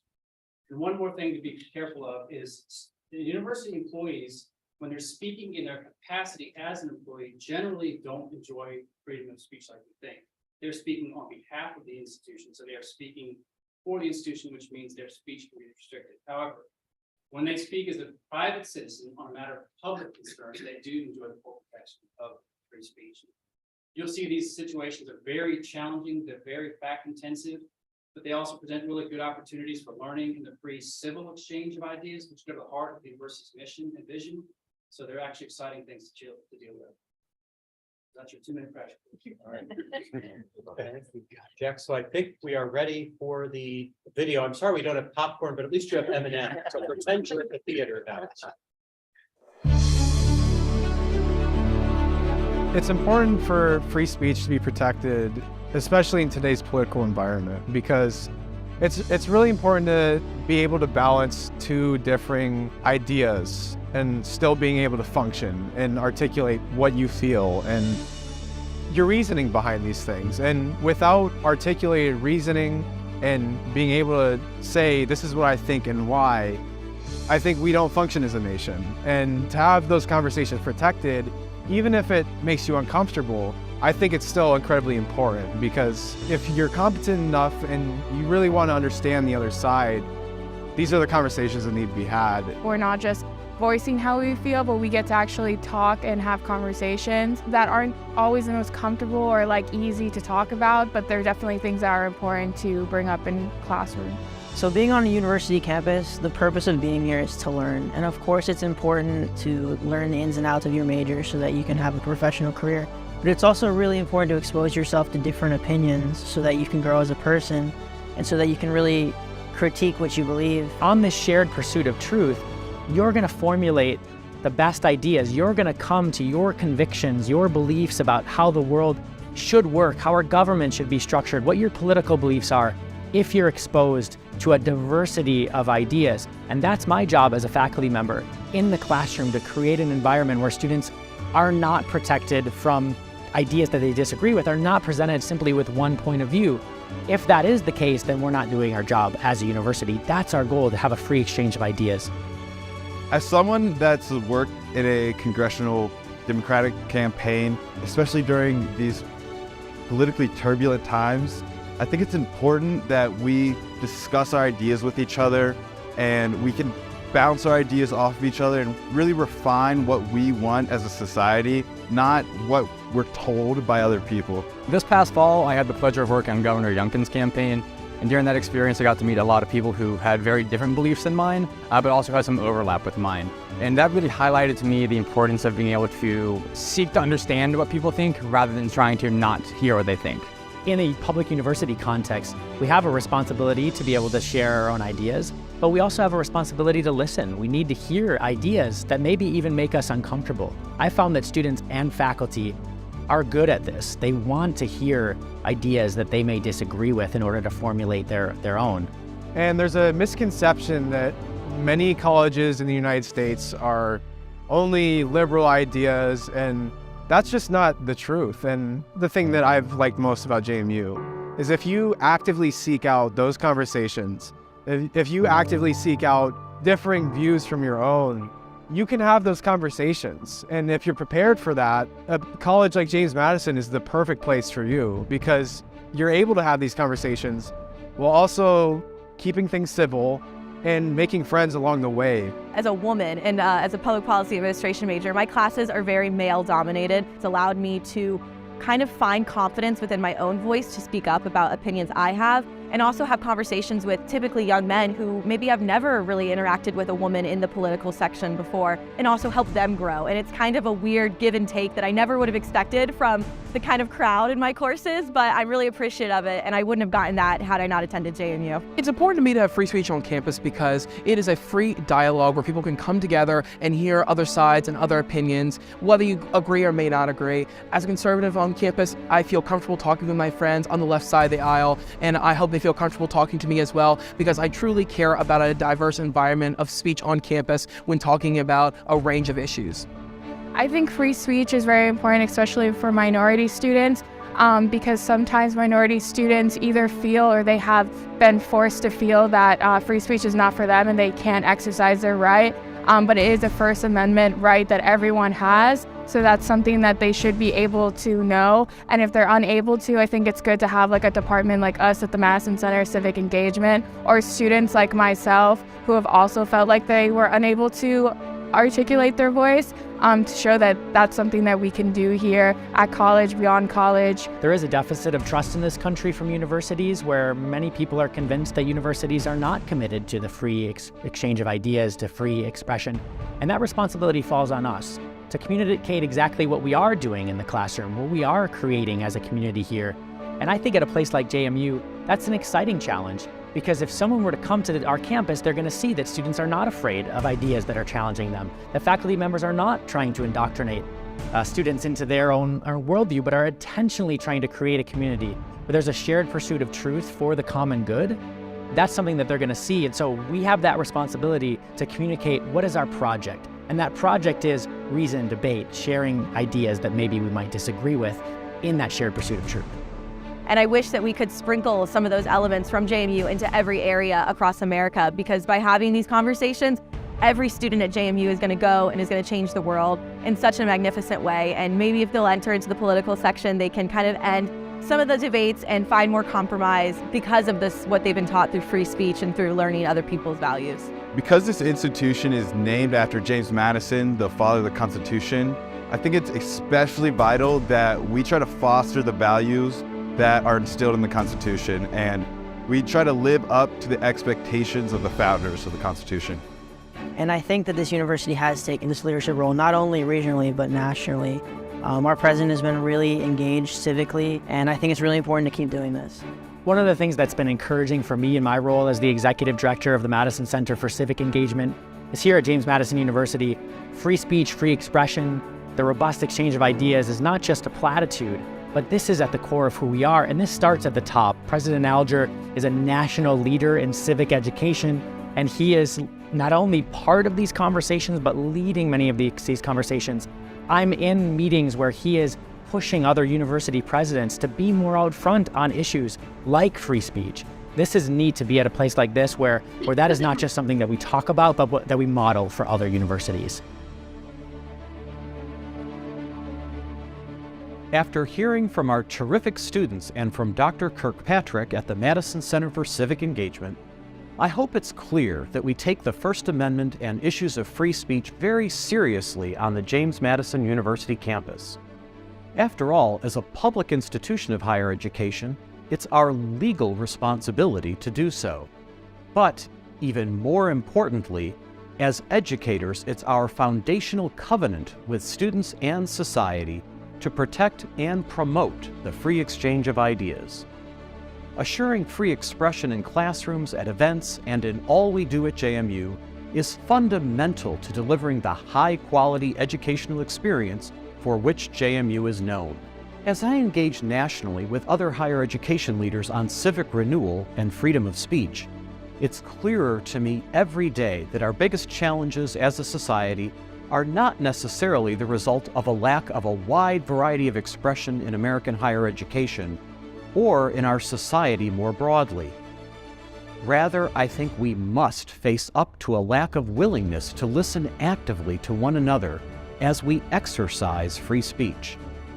It seems that many of us can't even bear to hear points of view with which we disagree. Listening and learning go hand in hand. And when we fail to listen in our democracy, we all lose. As citizens in a free society, we have many rights, and we ought to defend them. But each of those rights comes counterbalanced by a responsibility. And when it comes to the right to free speech, it's counterbalanced by a responsibility to listen to each other respectfully. Of course, we don't all have to agree, and we must engage in fact-based exchanges of ideas if the truth is to be discovered.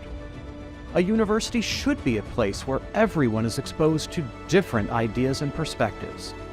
So we must constantly model how to discuss and debate difficult issues while creating a climate in which individuals are respected and able to participate fully. This exchange of ideas is hard work, but it's the lifeblood of quality higher education and of our democracy, and we will continue to pursue it passionately.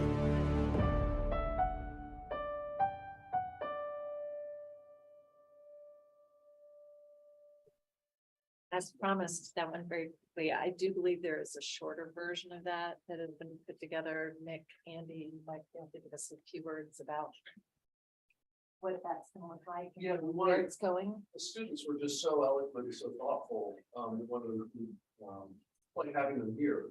It's so great to hear from them. So a longer version was shown today. A shorter one is being distributed to faculty, staff, and students later today, and more broadly in social media for the next week. So we're hoping that this really clearly shows that JMU is committed to the First Amendment and going to beyond our campus, and we're seen as leaders. Thank you. Thanks, Nick.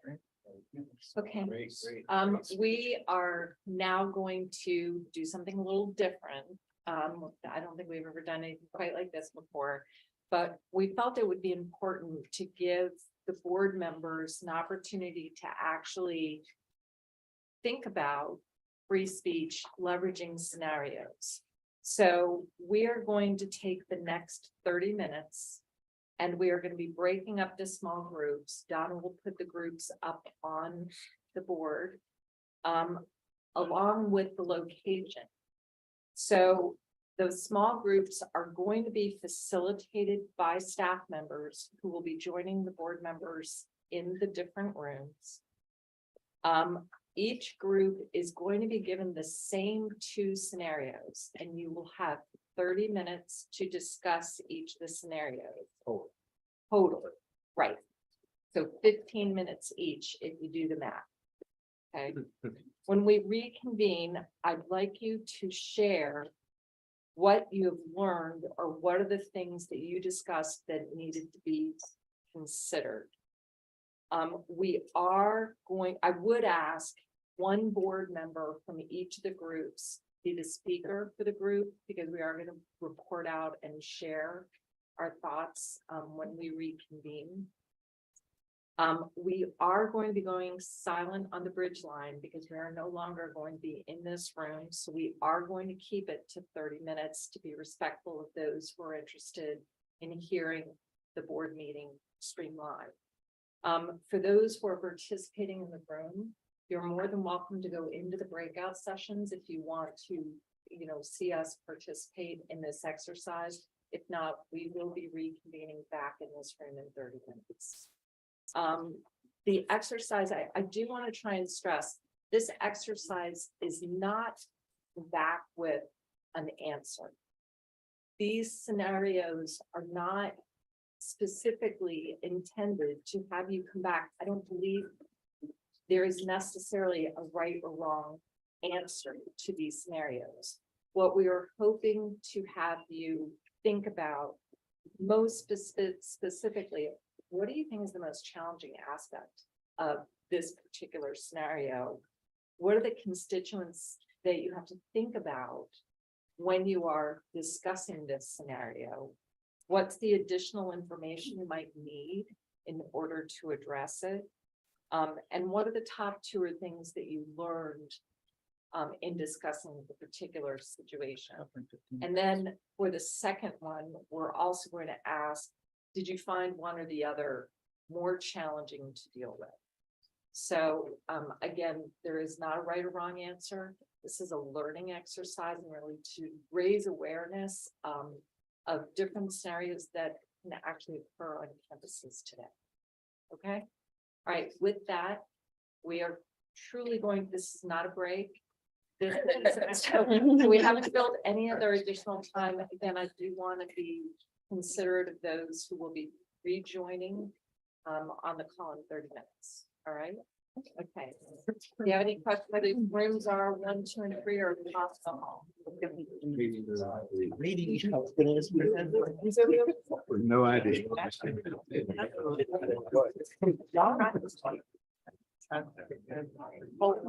Today. Yeah, they put it somewhere else.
Okay, we're on. We have, Ridge line, and we're going to convene the meeting.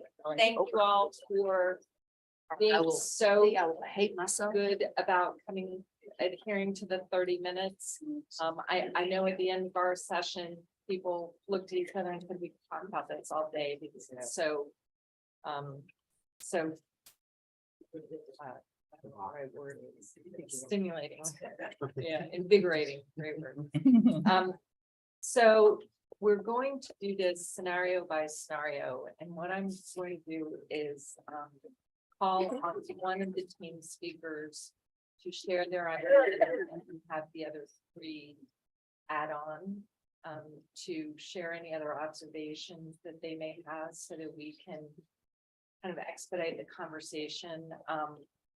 I hope you all found this to be thought-provoking because that was the intention, and that you were able to share your views and opinions in an open and candid way. There never seems to be a lack of conversation when we all seem to get together. So, okay, so for scenario one, I'm going to ask Jack White to share the observations of your team. So the most significant observation of our group was that I was not able to bill for the time. This is my area of practice. Fascinating scenario. A couple of issues just to run down bullet points that it arose were, is the posting of a flag actually stopped? What's on the flag?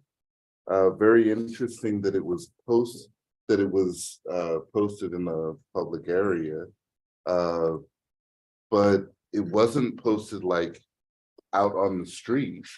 It was posted in a common area, and on the other end of the spectrum, it was not like posted in the student's dorm. So you have to deal with the location of where it was posted.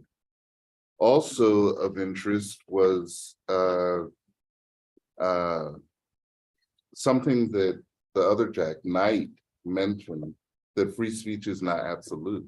And so the university can have appropriate time, place, and manner restrictions. And so we spent a good deal of time talking about the policy that pre-existed the posting of the flag, which raises the question or the issue of what the university should, did, and ought to do in order to prophylactically address issues like this by having policies that are viewpoint neutral, that address the restrictions on time, place, and manner. Another very interesting discussion that, well, two others that I'll mention, then I'll shut up. Who are the constituents? And that is important for us, for the university to respect.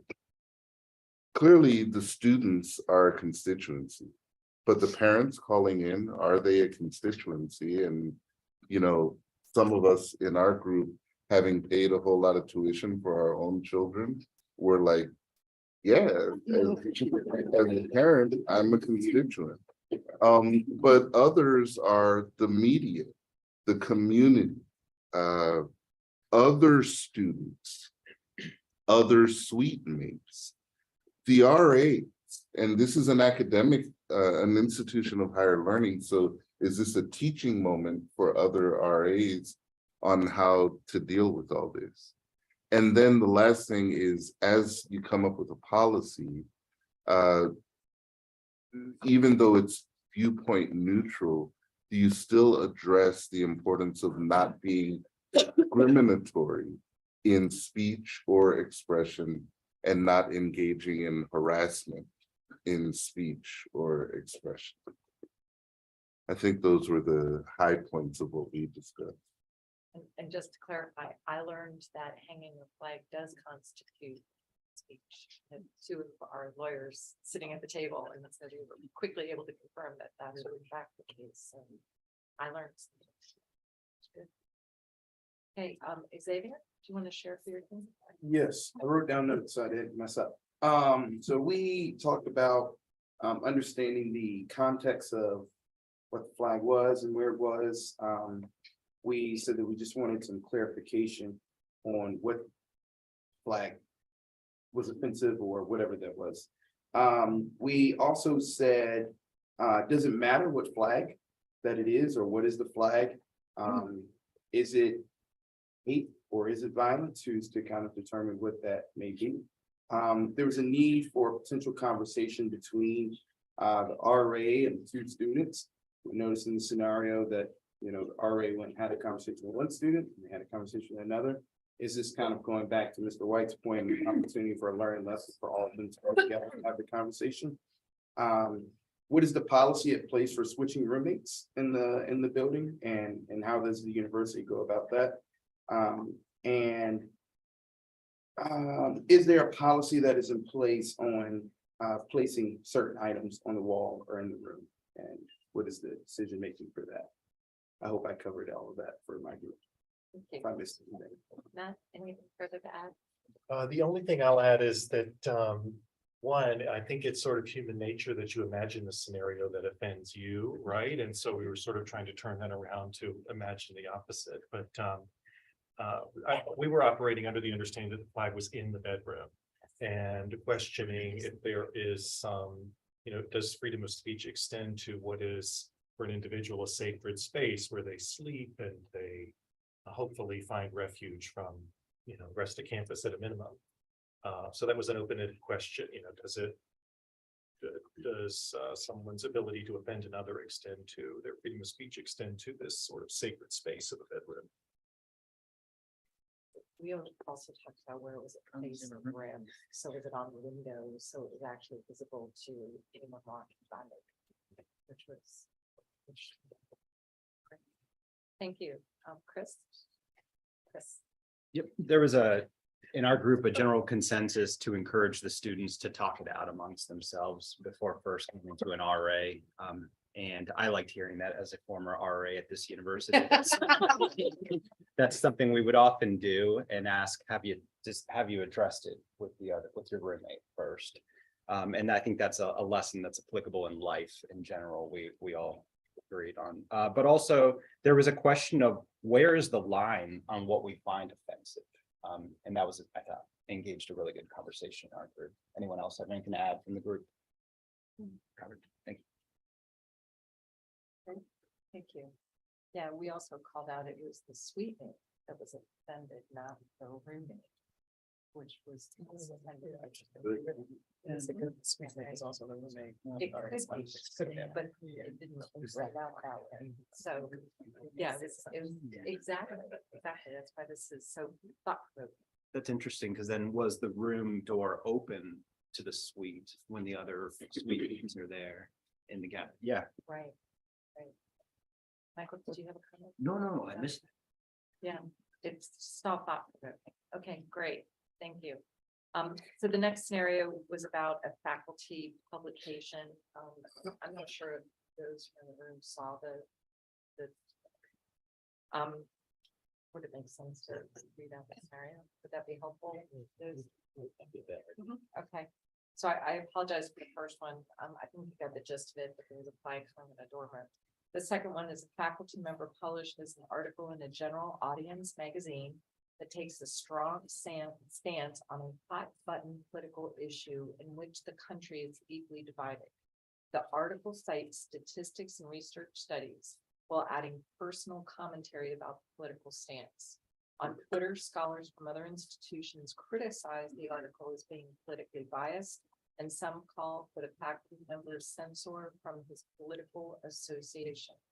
Students hear of the controversy through social media and demand the faculty members not be allowed to teach the classes that may include discussion of this topic. Some donors also threaten to withdraw their gifts unless the faculty member is terminated. So very complicated. I'm going to go backwards. So Chris, do you want to share first? Sure. Our group had consensus. I believe that it was protected speech. Some thought possibly questionable judgment. We all agreed teachable moments for all involved. And I also thought it was important to know, and I wasn't sure if it was clear from the scenario, whether or not when they published the article, they had that they were a JMU faculty member listed underneath their name in the article. We talked about that too. We also asked if the article was in the faculty members' area of study in their discipline, or if it wasn't, and questioned if it met the guidance, the sort of process by which it was published, if it met the guidance in the faculty handbook. And then we had I thought, a really interesting conversation about what are the implications to the university, local relationships with government funding outside of the reference to donors, for an incident like this that is particularly, that could be particularly harmful, right? It's a lot of factors that John and others have to consider, right? Xavier? So in our group, we talked about kind of just what was discussed, what does the faculty member teach in the context of their course? That was kind of alluding to the latter part of the question or of the scenario that talked about, students and the faculty members wanting to, or the students asking that faculty member not be able to teach in that course. So we mentioned that. We also talked about, did this person, this faculty member be compensated to do this, during university time, or was this on their own private time? We also talked about, are they a scholar in this field? And going to the question of, did they utilize their university affiliation in writing this? We also talked about, are there any policies that are in place, again, about publishing information as a member of the university? And then we also talked about the Twitter account. Was this kind of used on a JMU kind of surfaced account, or was this on a private account? And we then kind of at the end, we just said, did they violate any policy that is kind of in place, and going to the faculty handbook, or what I was mentioning earlier about them being a university employee, publishing materials and utilizing that to their own benefit. So. Thank you. So we talked about almost all of that, but just to highlight a few additional areas, we had the benefit of the provost in our group. And as we talked about whether this is in the individual's academic area, the issue arose that we at JMU, with our research status and with the quality of our faculty, we encourage interdisciplinary study. So what if this is hypothetically, I think this is a hypothetical that was raised, but like a music professor who has read heavily in the area of business and leadership and is writing something on that, and it's something that we encourage at the university. We also talked about the tension between, like, all these academic people, they like peer review, and they like when there's attack on their piece so they can respond. We and administrators like happy. We like everybody loves it so they can give more money. And there's tension there. And so how do we deal with that tension? And another issue that arose is, a part of our panacea to that in academia is often to have an advanced policy. But are you stifling speech unnecessarily, particularly speech outside of the context of your role as an academic? The hypothetical arose like a letter to the editor in your locality, and you don't live in Harrisonburg. Are you stifling speech too much just because they're associated with JMU by having policies that restrict what they can say and where they can say it and all that kind of stuff.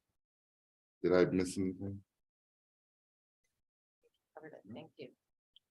All right. Well, thank you to all of you for agreeing to go through this exercise. And again, I thought it was very thought provoking. Did anyone find one to be more challenging to discuss or address than the other? Or were they equally tough? We were split.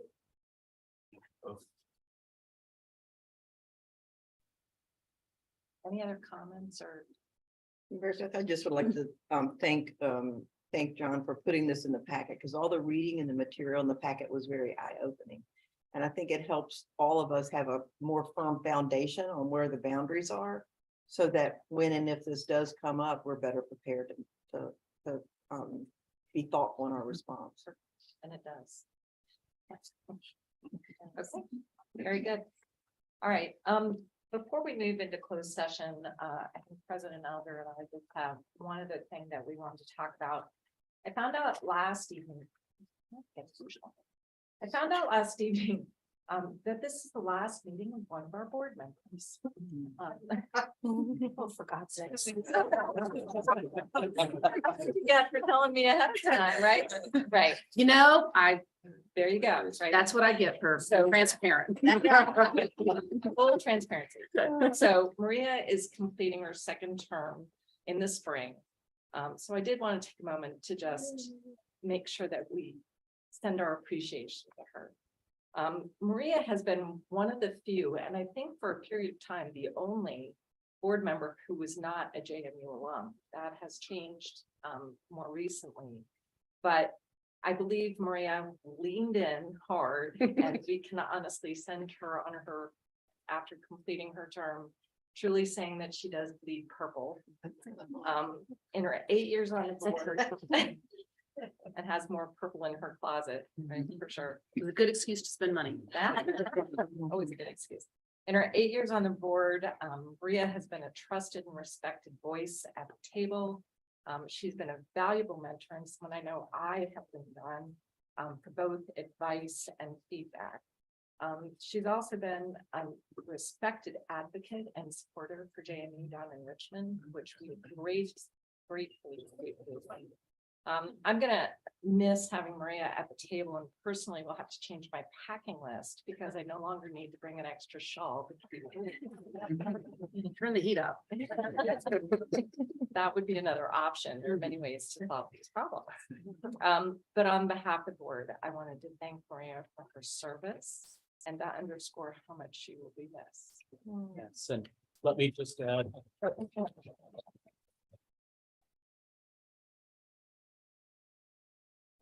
One of the Should have things. not done this.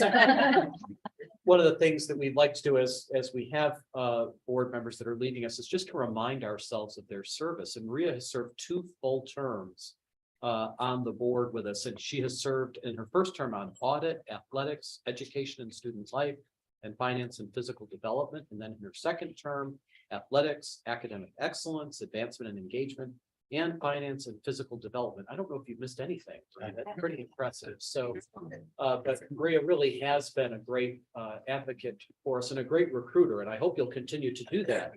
Feel free to continue to share the story about JMU. You've taken so much time and effort to learn about this place and really to be a part of us. And so we are incredibly grateful to you, and we look forward to staying in touch and continuing to have you as part of the JMU family for the rest of your life. So Yeah, thank we've already started a reunion plan. you. So at the beach. So as of the first day of July, Maria is being inducted as a lifetime member of the university's Russell and Weaver Society. Oh.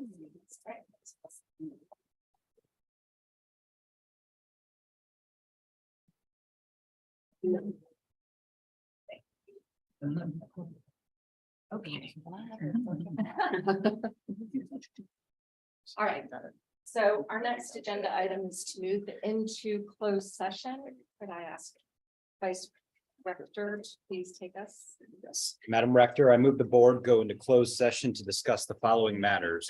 pursuant to Virginia Code Section 2.2 3711A1 to discuss personnel matters involving promotions, retirements, hiring, resignations, evaluation, salary adjustments, and status changes of faculty members, university administrators, and appointees. Pursuant to Section 2.2 3711A3 of the Code of Virginia to discuss the conveyance of real property located in Harrisonburg, Virginia. And pursuant to Section 2.2 3711A11 of the Code of Virginia for consideration of an honorary degree. That the motion, right? Okay. So moved. Is there a second? Second, thank you. All those in favor? Aye. Okay, we are moving into closed session, so we will begin in 5 minutes in order to allow the appropriate resources to. You can't attend to the April, you want to do a conflict with April, it's Mother's Weekend. My dog. Oh. Yeah. Because I didn't do it right first. And I'm not gonna let you until you. So you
Yeah, it was right here. There you go. Okay, so in conclusion of the closed session, during the closed session, the board discussed only matters lawfully exempted from open meeting requirements and only those types of matters identified in the motion for the closed session.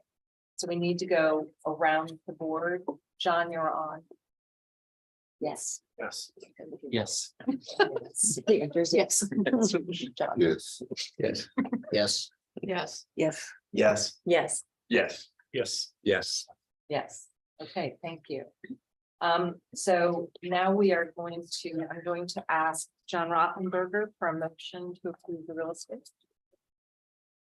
Madam Rector, I move the university convey the properties located at 1 of 705 Oak Hill Drive, 1010 Forest Hill Road, 1001 Forest Hill Road, 700 Hickory Hill Drive, 702 Hickory Hill Drive, 701 Hickory Hill Drive, 705 Hickory Hill Drive, 900 Forest Hill Road, 708 Locust Hill Drive, 701 Locust Hill Drive, and 705 Locust Hill Drive to the city of Harrisonburg at no cost for the purpose of constructing the proposed University Boulevard extension.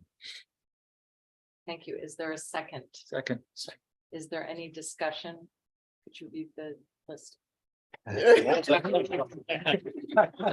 sorry. I'm sorry. That's pretty quick. Yeah. Okay. Any discussion about this motion? All right, all those in favor? Aye. Any opposed? All right, motion approved. Can I please have a motion to approve the personnel action report? So moved. Thank you. Second? Second. Thank you. Any discussion about the personal action report? All those in favor? Any opposed? All right, so moved. Nat, would you please provide the motion for the honorary degree? Madam Rector, I move the university award an honorary Doctor of Humanities degree. Thank you. Is there a second? Second. Is there any discussion? All right, all those in favor? Any opposed? Very good, motion approved. All right, with that, I would call for a motion to adjourn. Motion to adjourn. Is there a second? Thank you. All those in favor? Aye. All right, thank you. And Maria, thank you again. Thank you. This one.